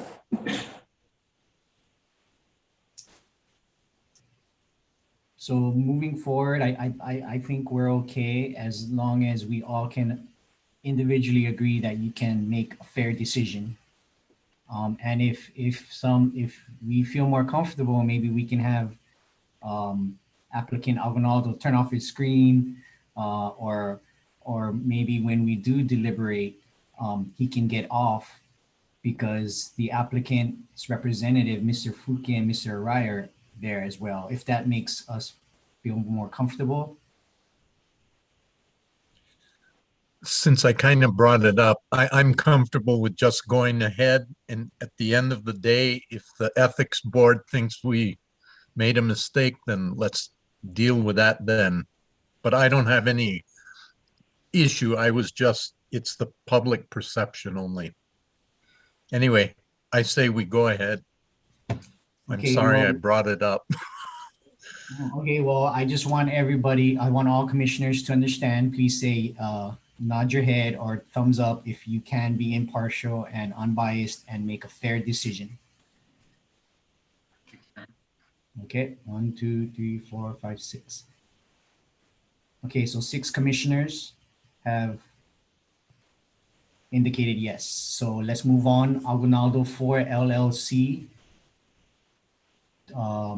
Rezone application for a change of zone from a single family residential RS10 zoning district to a village commercial 20,000 square feet VC20 zoning district for 1.545 acres of land. The subject property is located at 15-3070 Kapoho Road on the southeast corner of the intersection with Pahoa Kalapana Road, Highway 130, across from Pahoa High School at Kaniha Hiku Homestead, Puna, Hawaii, TMK 1500337.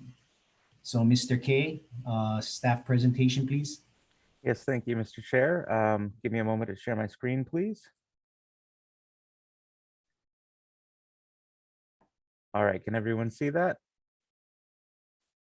Great, thank you. Again, as the chair stated, this is an application for a change of zone. Subject property here outlined in red is located in the Puna district of Hawaii Island, more specifically on the southeast corner of Pahoa Kalapana Road or Highway 130, Keao Pahoa Road, where that meets, and then Pahoa Kapoho Road, Highway 132. The applicant is requesting a change of zone from a single-family residential 10,000 square foot zoning district to a village commercial 20,000 square foot zoning district for the subject 1.545 acre property. The applicant's reason for request is that they secured a use permit in 2013 to allow for the construction of a 13,520 square foot medical facility and related improvements on the property. However, while the applicant has taken steps to comply with conditions of the use permit, they've not constructed the permitted medical clinic due to lava flows affecting Pahoa and Lower Puna in 2014 and 2018, where the subject property was used as a community hub during the 2018 flow and was subsequently developed as the Pahoa Cultural Center, including the construction of 4 community buildings under an emergency proclamation. With the lava flow subsiding and timeframes for completion of the medical clinic imminent, the applicant determined that limiting the site for only a medical facility has made its development less financially feasible and therefore more difficult to construct. Having the ability to entertain non-medical uses increases the financial viability of the project. If the rezone is approved, the applicant will request revocation of the use permit and proposes to develop the property in 2 phases. The first of which will include the adaptive reuse of 3 existing structures on the property for commercial purposes in the near term. The second phase would include the removal of the existing structures on the property and the development of a new mixed-use medical, retail, and office complex consisting of a single-story 13,520 square foot structure, 46 parking stalls, including 2 ADA stalls and related improvements. The applicant envisions the projected uses to be approximately 70% of the structure for medical and office use, with 30% targeted for retail uses. The zoning of the subject property and some of the surrounding area is a single-family residential 10,000 square feet, as is indicated by the yellow color. Other zoning in the area includes agricultural zonings, 1 acre and 5 acre, and some other commercial, both neighborhood and village commercial zoning consistent with, in this case, the Pahoa Town Core, and then some multiple family residential zoning. Again, for reference, we've got Highway 130 running through the slide this way and Highway 132 to the slide this way. And the Pahoa Intermediate and High School are located in this area here. The subject property is within the state land use urban district as indicated in pink, and also consistent with the Pahoa commercial area, Pahoa Village commercial area, and other surrounding designations are agricultural. The general plan land use pattern allocation guide map designates the subject parcel as medium density urban, with some other low density urban and extensive agriculture in the area. And the Puna Community Development Plan designates the subject property within the Pahoa Regional Town Center area,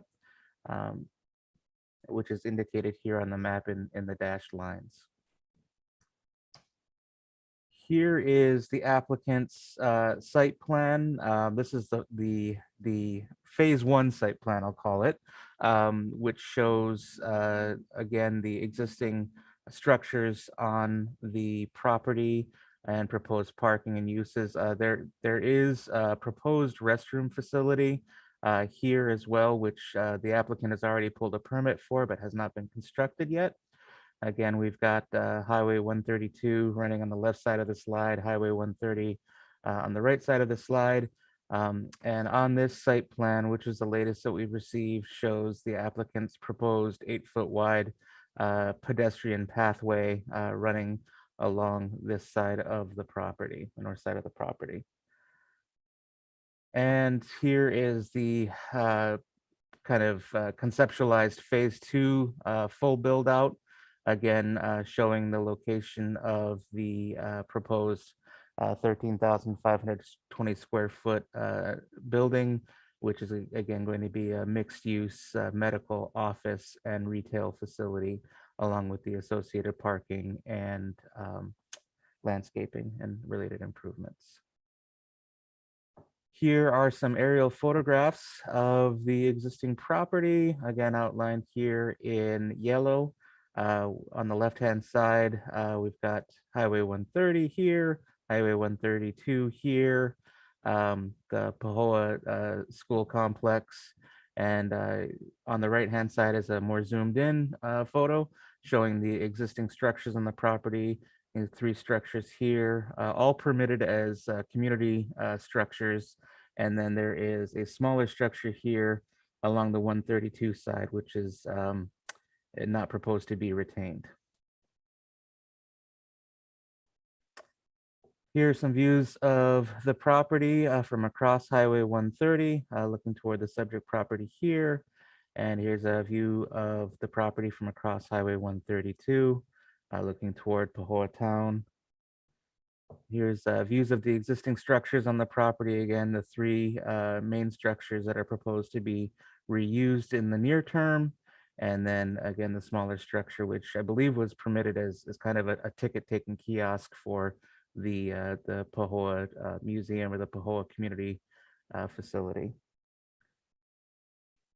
Here's some views of the roadways in the area. Upper left is a view of Highway 130 looking south, the subject property here. The upper right is a view of Highway 130 looking north. Pardon me, those should be switched. This is looking north, this is looking south. In this case, the property is on the left-hand side. And in the bottom left is a view of, should say Highway 132, my apologies, looking Mackay. And a view of Highway 132 looking Melka towards Pahoa Town. The planning director is recommending a favorable recommendation be sent to the county council on this application. Since we sent out the background and recommendation report, we received a communication from the applicant's representative on December 30th. It's a letter that you should have received indicating a request to amend condition K, the director's condition K, along with some exhibits. Also, in the last day or so, we received an addendum to this, which added an exhibit E to that documentation. With that, I'm happy to turn the time back over to the chair and take questions at the appropriate time. Any commissioners have questions for Mr. K? Okay, if not, then we'll just go right into the applicant and the applicant's representatives. Can you please raise your hand so I can swear you in? Okay, do you swear or affirm to tell the truth on this matter in front of the Windward Planning Commission? I do. Okay, please state your name and the town you live in. Before we do that, have you received the background recommendation from the planning department? And do you agree with the planning director's recommendations and proposed conditions? Good morning, Mr. Chairman, members of the commission. My name is Sidney Fouquet. I'll be assisting the applicant commissioner, Aguinaldo, on this, and also Darren Arise also will be assisting with the presentation and responding to any questions. My residence address is here in Hilo, Hawaii.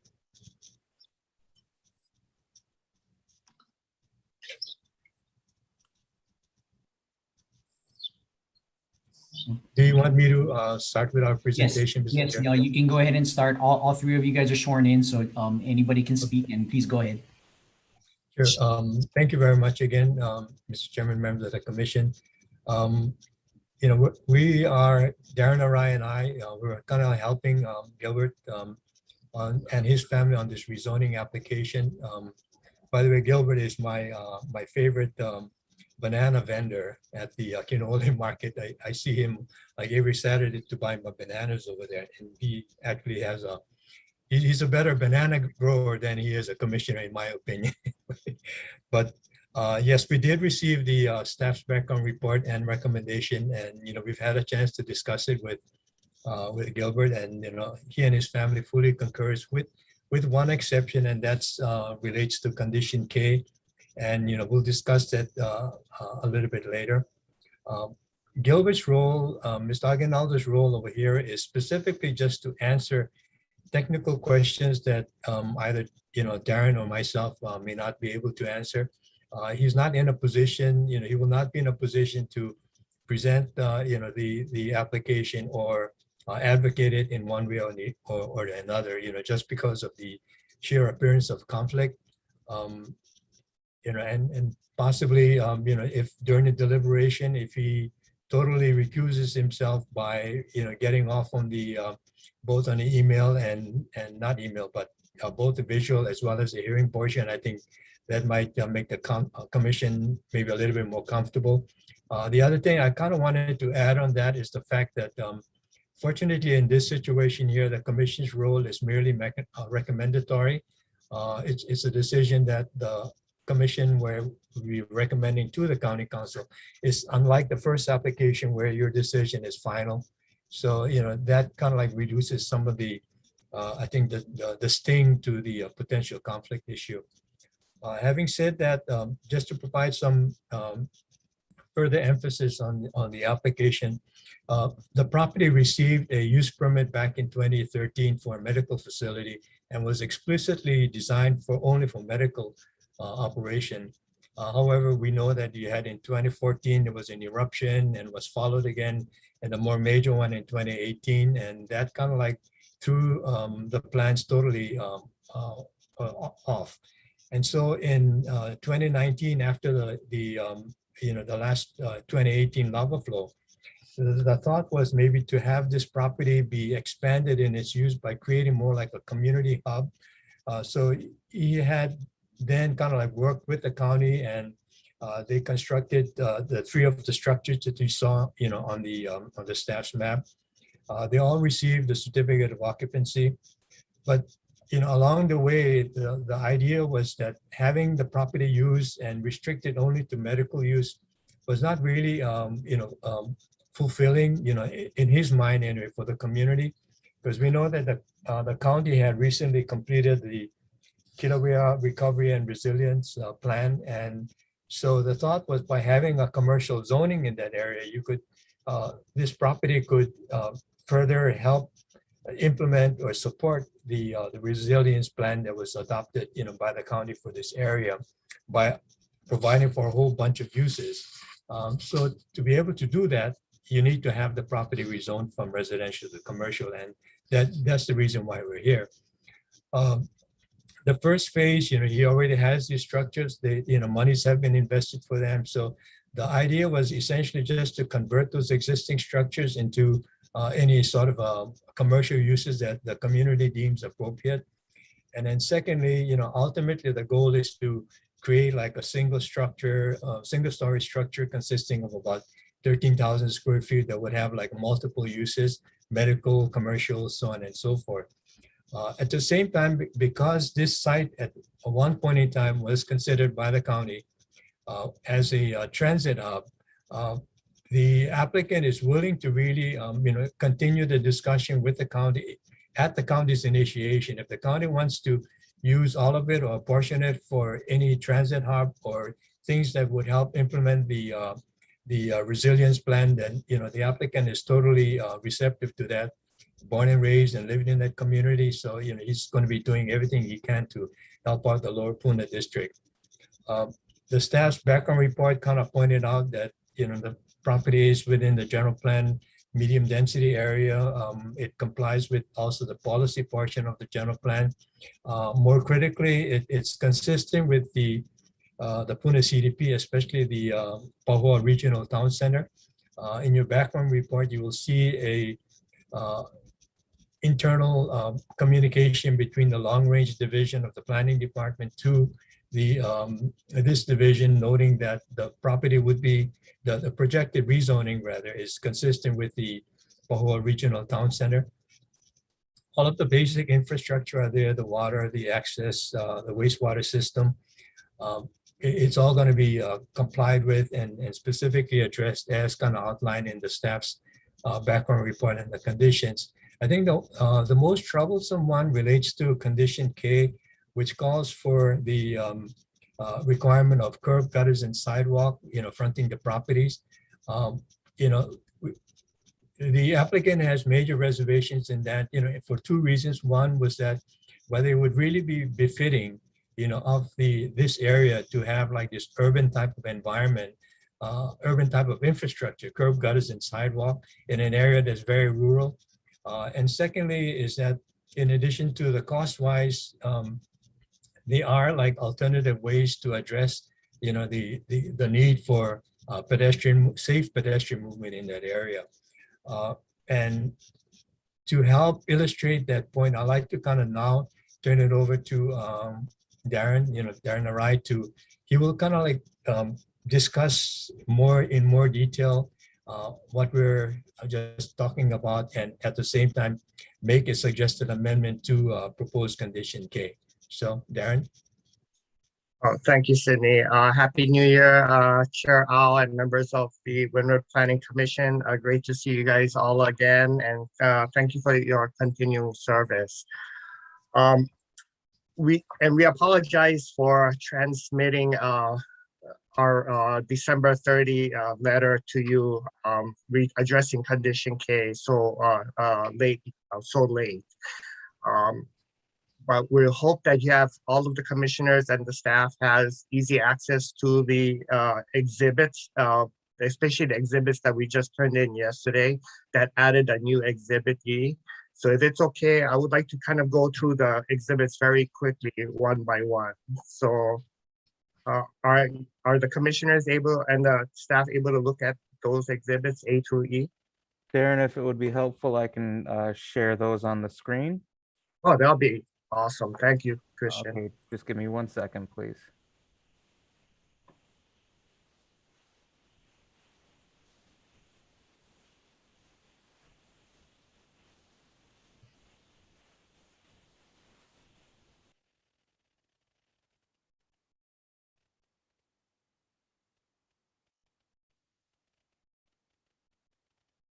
And while we're waiting for the exhibits to be loaded up, I should mention that in our December 30 letter, we did offer suggested language or suggested amendments to condition K in order to provide the option of a 8-foot wide all-weather dust-free pathway within the subject property that will provide that lateral pedestrian movement along Highway 132.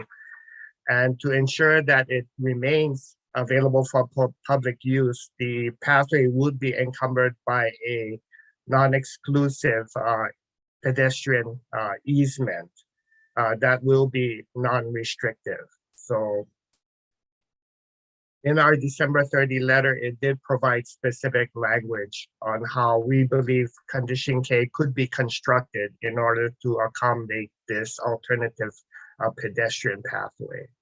So as you see on the screen right now, sorry, let me get Exhibit A, right, little bit small, perfect, right there. You can see where the subject property is located at the far eastern corner of the preliminary Pahua Regional Town Center boundaries, and the boundaries are defined by the dots. The next Exhibit B, Christian, thank you. And this illustration better demonstrates what we're trying to convey to all of you, in that The village center boundaries are defined by the yellow dots. And as you can see, it's overlaid, this image is overlaid with county zoning, with the yellow, the browns, and the pinks located to the left of the screen within the town center boundaries. And that is where your urban core or urban center is located. And that is where we assume a lot of the pedestrian movements to the applicant's property across Highway 130 will be generated. As you know, to the right of the screen or right of the image, you see the subject property outlined in red, but you also note that the surrounding lands to the right is all designated agricultural. So you have much larger parcels there, and we anticipate much less in the way of any pedestrian movements to the subject property from lands going to the east of Highway 132. The next image, exhibit, Christian, thank you. So this is looking directly at the subject property from basically the Pahoa side of Highway 130.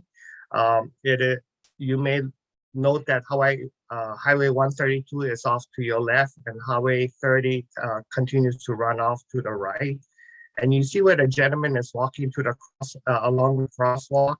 The crosswalks along both highways basically point toward the subject property. And that is where you likely assume where pedestrian movement will concentrate. And then should this rezoning be approved, the commercial would be the only pedestrian attraction on this side of Highway 130. So it does make sense to provide as much pedestrian accommodation within the subject property rather than trying to relocate or create a new pedestrian facility along Highway 132. Because beyond the subject property, there is no real attractive use, like say additional commercial zone lands beyond the subject property. Excuse me, Darren, yes. Darren, before you move on to the next slide, what I kind of wanted to point out to the commission is by looking at this is that you can see where all of the utility poles are. To have the curb gutters and sidewalk in that particular area would amount to having those poles kind of like relocated at considerable cost. And we're going to show you what the options are in the subsequent exhibits by leaving the poles as is, and you can still accomplish that. So I'm sorry. Go ahead, Darren. Oh, no, thank you. Thank you. I appreciate that. And then if you go to Exhibit D, and Christian showed you this in his very thorough and comprehensive presentation. And the red outlines the location of the proposed 8-foot pedestrian path within the subject property that will basically utilize the existing paved area that the applicant will have to provide in order to support the proposed commercial development. So again, whether it's within Highway 132 or within the subject property, it will accomplish the same purpose, especially with the condition as we have recommended, the proposed amendments that we have recommended to Condition K. And finally, the last exhibit, Christian. And this photograph is just representative of what we are trying to explain or convey through the diagrams, where you have Highway 132 being shown by the travelway or the roadway off to your left of the image, the current shoulder fronting the subject property along Highway 32 being represented by the grass shoulders here, and the on-site 8-foot pedestrian pathway being considered or proposed being represented by the asphalt sidewalk located to the right side of this particular image. So again, as you can see, the curb gutter sidewalk improvements being recommended by the planning department would normally be constructed right up against the improved travelway, when the same functionality can be accomplished by an internal pathway, as demonstrated here in this particular photo. So with that being said, we hope that we have presented a reasonable argument on why we feel that the 8-foot pathway will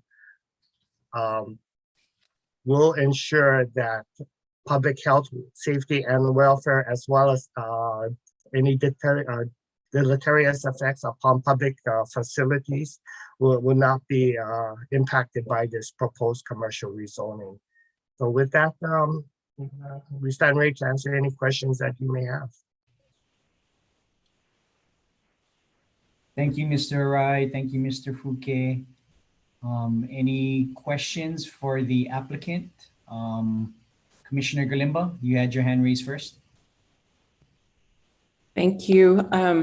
So in that last picture that you showed us, there's also a drainage ditch built into the sort of solution there, and so that's part of the part of the curb gutter recommendation. It's also a drainage element. So I'm wondering if there's a drainage element to your proposed solution, or how you might be wanting to address drainage issues that might arise from the development. Thanks. I can respond to that.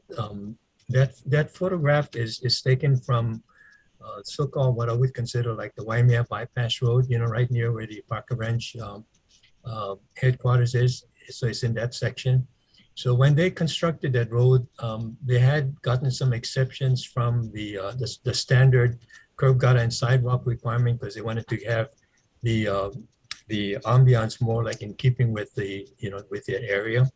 So they had to address specifically the drainage question. So what you saw in that photo is, of course, like a swale, a drainage swale. In this particular situation, and that's why I kind of wanted to point out to the existing situation where there would not be any improvements to the highway portion. So understandably, there would not be any need to have added drainage improvements in that area. The concept was to have like the walkway be incorporated all within the applicant's property. So essentially no improvements to the roadway section. Just visualize like you're going to have like an 8-foot wide path constructed, and that would accomplish the same thing as what you saw in the Parker Ranch situation, the Waimea situation. And I should note, I should note that if the pathway is within the applicant's property, there's also part of the proposed parking lot and driveway within the commercial development. County normally will require drainage improvements within the subject property in order to prevent any drainage flows from going to adjoining properties or onto the roadway. Yeah, related to that is that as part of the plan approval requirement, before the property can actually be occupied, you need to have a site drainage plan that's approved by the Department of Public Works. The site drainage plan has to address all of the existing as well as proposed improvements on the property, and that they have to be implemented in conjunction with the development or improvement of the land. Sorry to interrupt, but I do see a representative from the Department of Public Works. Ms. Matsumoto, would you like to speak? I would have to swear you in though. So, sorry, commissioners, can we hear Ms. Matsumoto first before you move on with your question? So can you please raise your right hand? Do you affirm to tell the truth in front of the Windward Planning Commission today? I do. Okay, well, thank you very much. So I guess my question to you is, can you please address Mr. Fouquet and Mr. Rai's condition request for to amend condition K? Okay. So basically, that curb gutter sidewalk, that's a standard comment based on the commercial change of zone. This is the same comment we made for when they applied back in 2012 and withdrew that application. It was also included on the use permit. So we're sticking with the same comment. Nothing has changed. Regarding the proposed alternate that they're recommending, that's a little bit different because like in that, I think it's Alaohia That one, the county is maintaining based on a grant of easement, but within the Waimea subdivision, the Luala'i Estates, the community actually is responsible for the maintenance of that shoulder area. So that's why there's that open swale with the walking path. It's not a standard for the county. You know, we either recommend paved shoulders and swales or concrete curb gutter.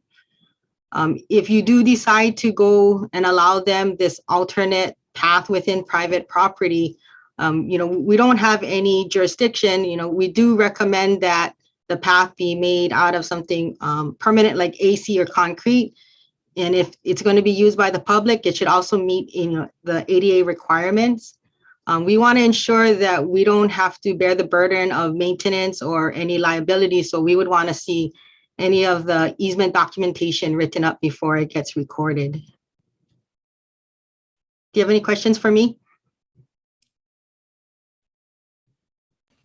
Commissioner Clarkson does have a question. Please go ahead. Yeah, I'm just wondering what, in reference to Commissioner Galimba's concerns about drainage, are there dry wells or other road drainage structures near that intersection? I don't believe there's any roadside dry wells. There may be a dry well in the private property as proposed in their development plan. No, I'm not talking about within property, but so there's none on the shoulder area. And no continuing drainage issues with that? None that I'm aware of. Okay, thank you. Commissioner Lin, did you have a question? Yeah, it's really more for the applicant and the applicant's representatives. If you were to comply with Ms. Matsumoto's conditions of having an ADA and the easement document and all that, is that something that you guys would be okay with, or is that something that you are against? Well, I think the request is, oops, sorry. Go ahead, Darren. Sorry. I love this cooperative, thing, but sometimes, yeah, it creates complications. So I don't want to talk over the master. So anyway, but anyway, I think it's totally reasonable. I mean, that is the whole point on why it's being proposed. And when you really think about it, this is a commercial property, right? Sorry, we're hoping it's a commercial property, and along with commercial property, you have basic requirements like, for example, accessible parking, accessible pathways into the stores. There's accessibility requirements all over the place, and I think by offering this alternative, it would be no different. We would have to meet those particular standards, and we will pursue it. I don't see anyone wanted to add that. Yeah, the short answer is yes, Commissioner Lin. Having it ADA compliant and having the appropriate public access easement in running the length of the property subject to the county review and approval of the easement document is totally acceptable. Commissioner Clarkson. Yes, I just have another question for Ms. Matsumoto from DPW related to the utilities on the, presumably on the county right-of-way. And is there even room? There was discussion earlier about having to move all the utility infrastructure in order to create curb gutter sidewalk. Is there actually room between the utility poles and the paved for a standard curb gutter sidewalk? Or in your opinion, would the utilities have to be moved toward the property line to create that room? I didn't see any drawing with any measurements. Our current standard is to have the back of the utility pole 1 foot away from the back of the property line. So I'm not too sure if there's enough, it's already there. It kind of looked like it was based on some of those concrete bumpers. The minimum for ADA is 3 feet. So, I mean, it looks like it would be enough. It depends on the standard requirement, whether we would allow it to just meet the 36 or ask them to move it back to the 1 foot. It would actually have to deal with our discussion with Helco regarding their infrastructure there, because depending on the pole size and the amount of tension, we may not want to move any of the poles until we can move the entire whole row. Thank you. Sorry. Thank you. Chair, can I make one other statement? Yes. I forgot to mention, a lot of these are coming up where the DPW is making the recommendation for curb gutter sidewalk. And I understand it's a huge cost to the applicant, not just with this one, but all the other ones that we've reviewed. And it's hard to envision too, right? You want us to put a sidewalk in the middle of where there's no other sidewalk. So we understand that as well. In another change of zone, the planning, I think, was approved so that the owner would pay for the improvements at the time the county did come in and do the improvements throughout that whole block. So, I mean, that is another option as well.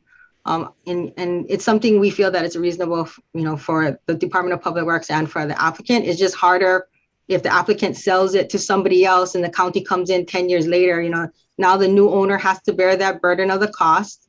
And hopefully they are aware of it at the time as well of purchase. That's it. Thank you. Thank you, Ms. Matsumoto. Commissioners, do you have any more questions for staff, DPW, or the applicant? If not, Commissioner Rafferty, question? Not a question, just a comment. I'm kind of familiar with the area. I frequent that road to go to work sometimes, and as we can see, if you go down the curb and gutter going down, kind of use a little bit of common sense. You go down, it's going to be just terminated. It's going to just terminate it at the end of the property or somewhere. And I've seen one incident in Kona where there was something like this, that the sidewalk just it goes to a certain area and just abruptly stop because it's you cannot continue the sidewalk, and it was actually became an issue for the residents nearby. With a sidewalk coming down and it just abruptly stopped, and so I understand DPW's the requirement for commercial zoning. You got to have all of that, but I think in this case you might have to use a little common sense. This probably what they're proposing, maybe a good alternate for now, but I don't know what the plan for that area in 25, 50 years from now. So, but I just want to say that for now, I can see this as probably a sensible alternate an option.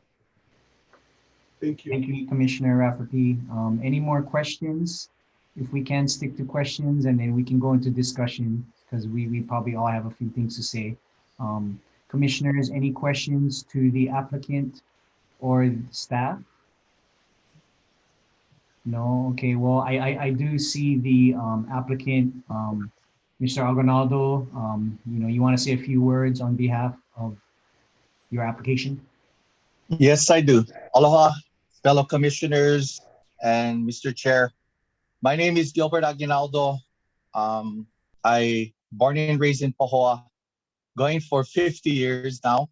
I was born in Pahoa town, grew up in my town during the sugarcane era, where my dad retired from Puna Sugar. I've seen a lot where the Lava Museum that is presently next to Kaleo's used to be my house. So growing up as a farm boy in the sugar plantation era, we acquired that piece of property as indicated on my application. That teardrop property was basically more than that, where the state took a portion of our property. That's where I was left with that 1.5 acre. It's within my family from before I graduated from Pahoa High School. And I did put up some structures there to benefit and better my community as a member of my community and also in Pahoa.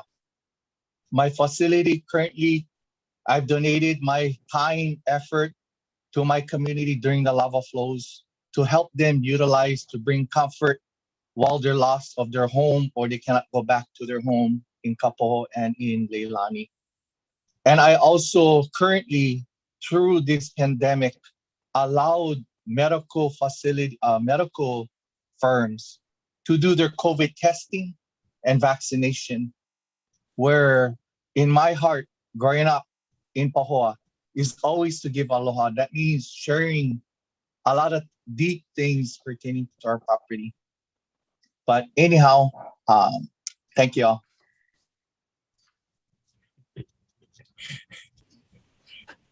Thank you, Mr. Aguinaldo. If we have no more questions for the applicant or staff, Mr. Fouquet, would you like to say a few words? Yeah, I mean, like, if the commission is willing, I think that in Mr. Arai's letter to the department, he had like a recommended language that would accomplish what we're requesting. I think the only added suggestion we would have is just to incorporate, I think, what Ms. Matsumoto said about like the ADA compliant portion. And that would be a very quick fix to the proposed amendment that was suggested in Mr. Arai's letter. Okay, thank you, Mr. Fouquet. So I'm ready to entertain a motion.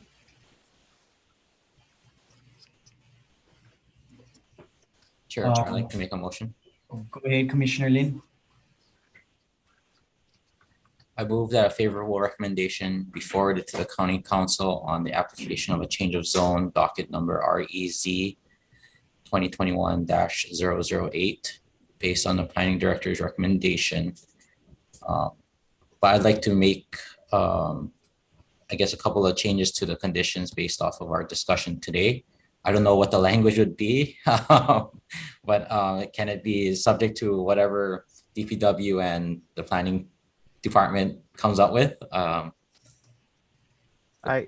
Mr. K, you can go ahead and help him with the motion, please. Yeah. Sure, if it's appropriate right now, the department had a few proposed thoughts of proposed changes if we saw that the commission was going to be amenable to a change of that condition. So if I can share it on the screen quickly.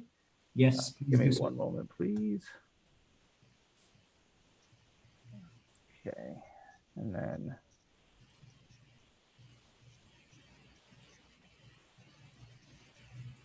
So we currently have the motion on the floor from Commissioner Lin to approve the rezone with amendments to condition K. And that is stated on, and after this, we will need a second. Sure. Do you want to get the second first before we discuss? No, I think we should. I think we should state the motion first and then if it gets seconded. Okay, if this is acceptable to the commission and to the applicant, it's basically an amendment to add an ADA compliant foregoing minimum 8 foot wide, all weather dust free. We wanted to clarify paved instead of all weather dust free. That's what's proposed on the site plan. So all of the proposed changes that we have are in red.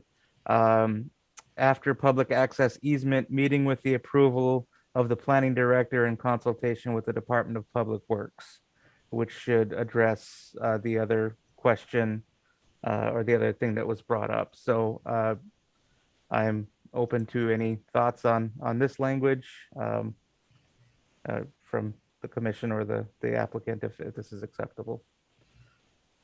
Commissioner Lin or the applicant or Ms. Matsumoto, any comments regarding this language? I defer to the applicant if they are okay with the language. Christian, I'm sorry. For whatever reason, I'm not able to see the entire condition on the screen. It's truncating at the very bottom. Oh, shoot. So the only changes that we're proposing, Darren, are the ones in red. Okay. Everything else came from your proposed condition change. So talking about the easement for being allow unrestricted public access until such time as the construction of sidewalk improvements and so on. So our proposed changes to your proposed changes are in red. Sure. Okay. Yeah. I don't have any problems with the proposed amended language.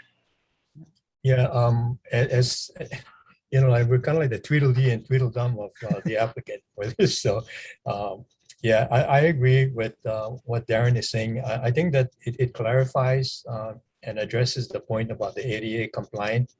And, you know, it actually goes without saying that whatever we submitted would still be subject to the approval of planning and public works. So having that, you know, statement in is totally acceptable. So my recommendation would be, you know, to go along with the proposed amendment as recommended by the staff.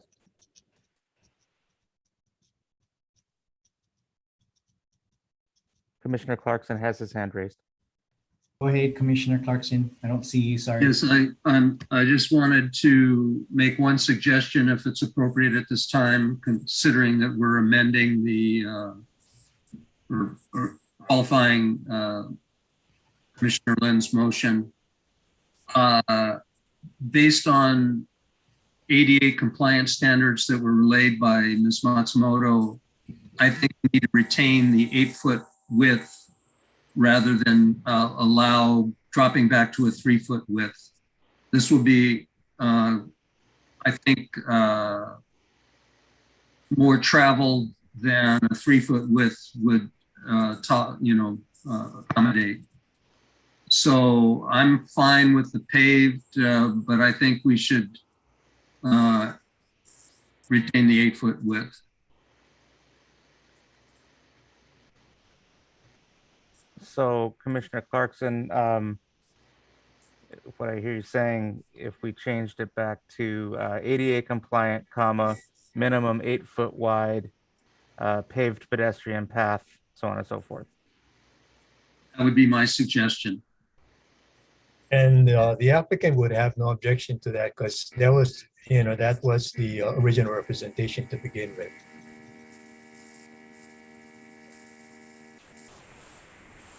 Okay, thank you. Ms. Matsumoto, any comment? Okay, well, so that is the motion on the floor. That is the amendment to condition K. So could I get a second?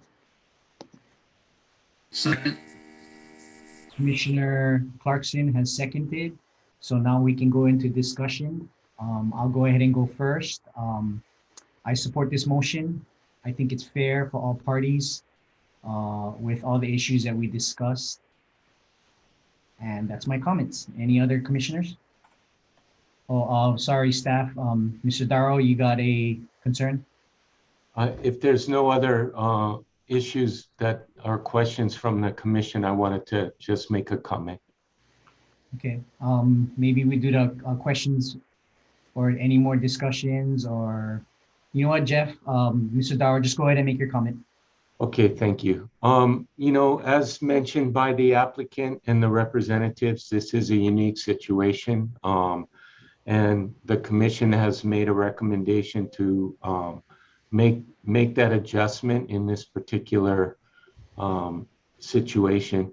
I just want to bring to mind to the commission that this is a change from residential to commercial.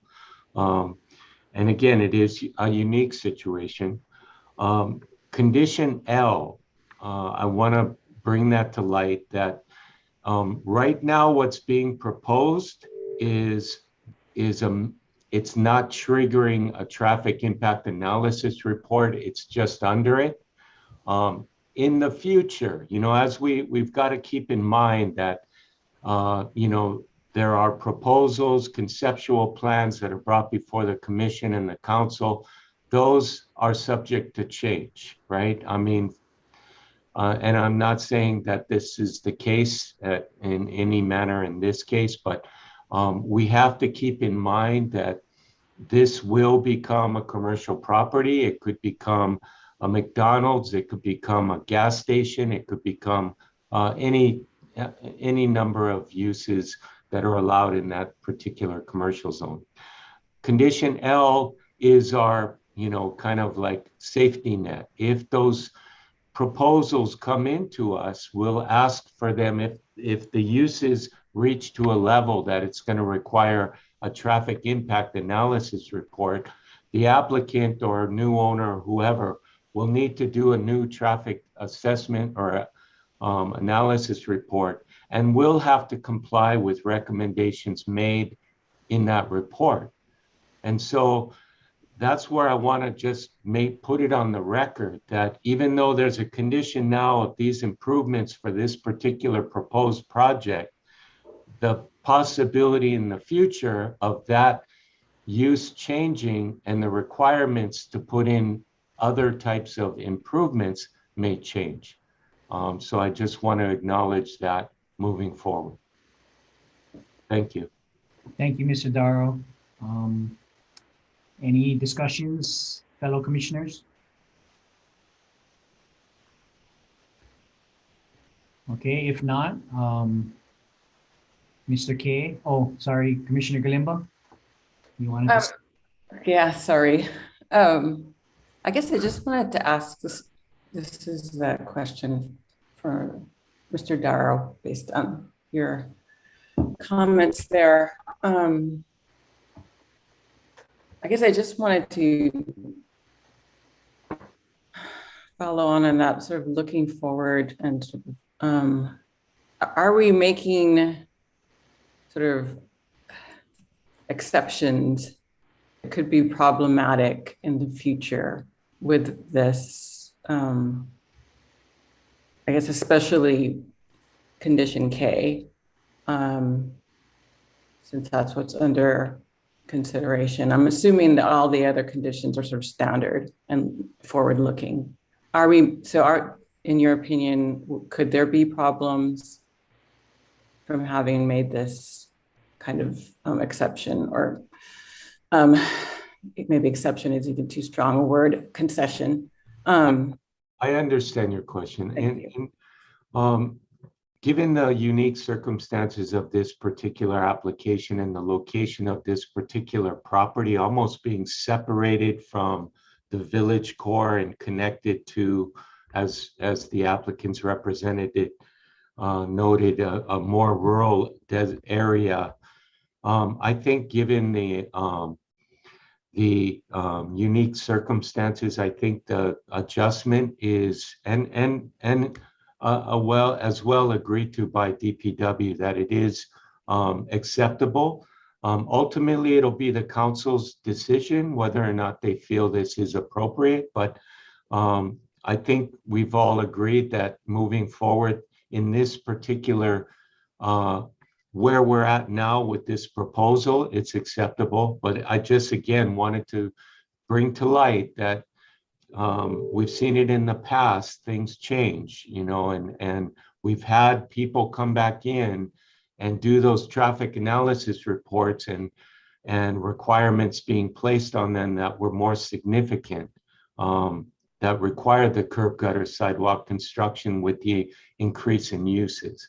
So the reason why I'm saying it is because we have it as a condition right now that they can do these improvements, but in the future, they may be required to do other types of improvements.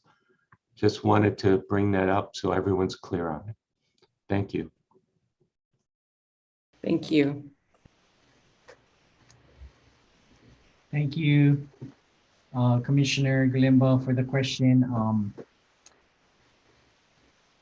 If we have no more discussion, we can call for the vote. Yes, thank you, Mr. Chair.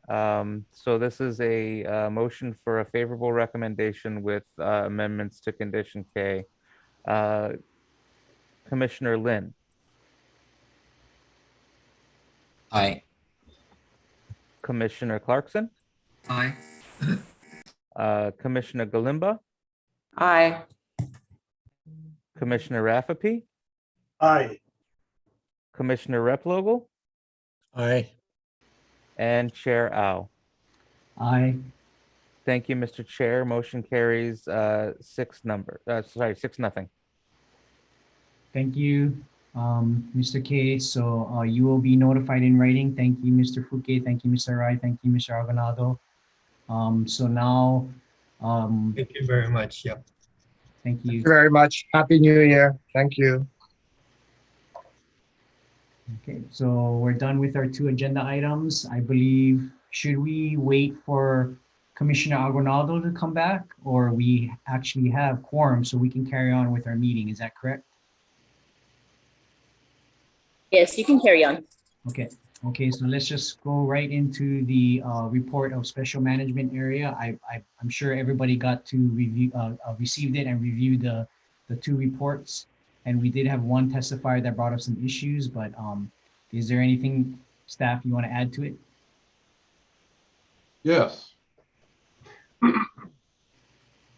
Okay, go ahead. Recently, Mr. Ray, and then, oh, sorry, do I need to be sworn in or anything?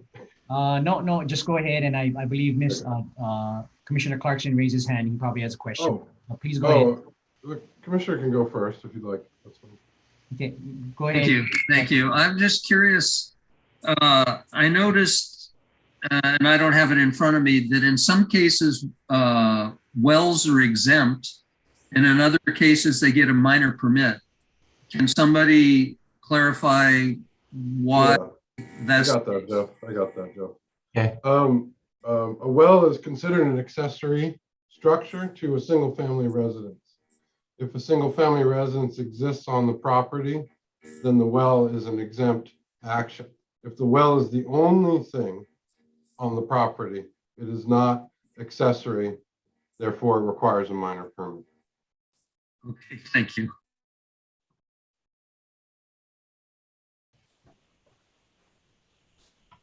Commissioners, do you have any questions regarding the SMA reports?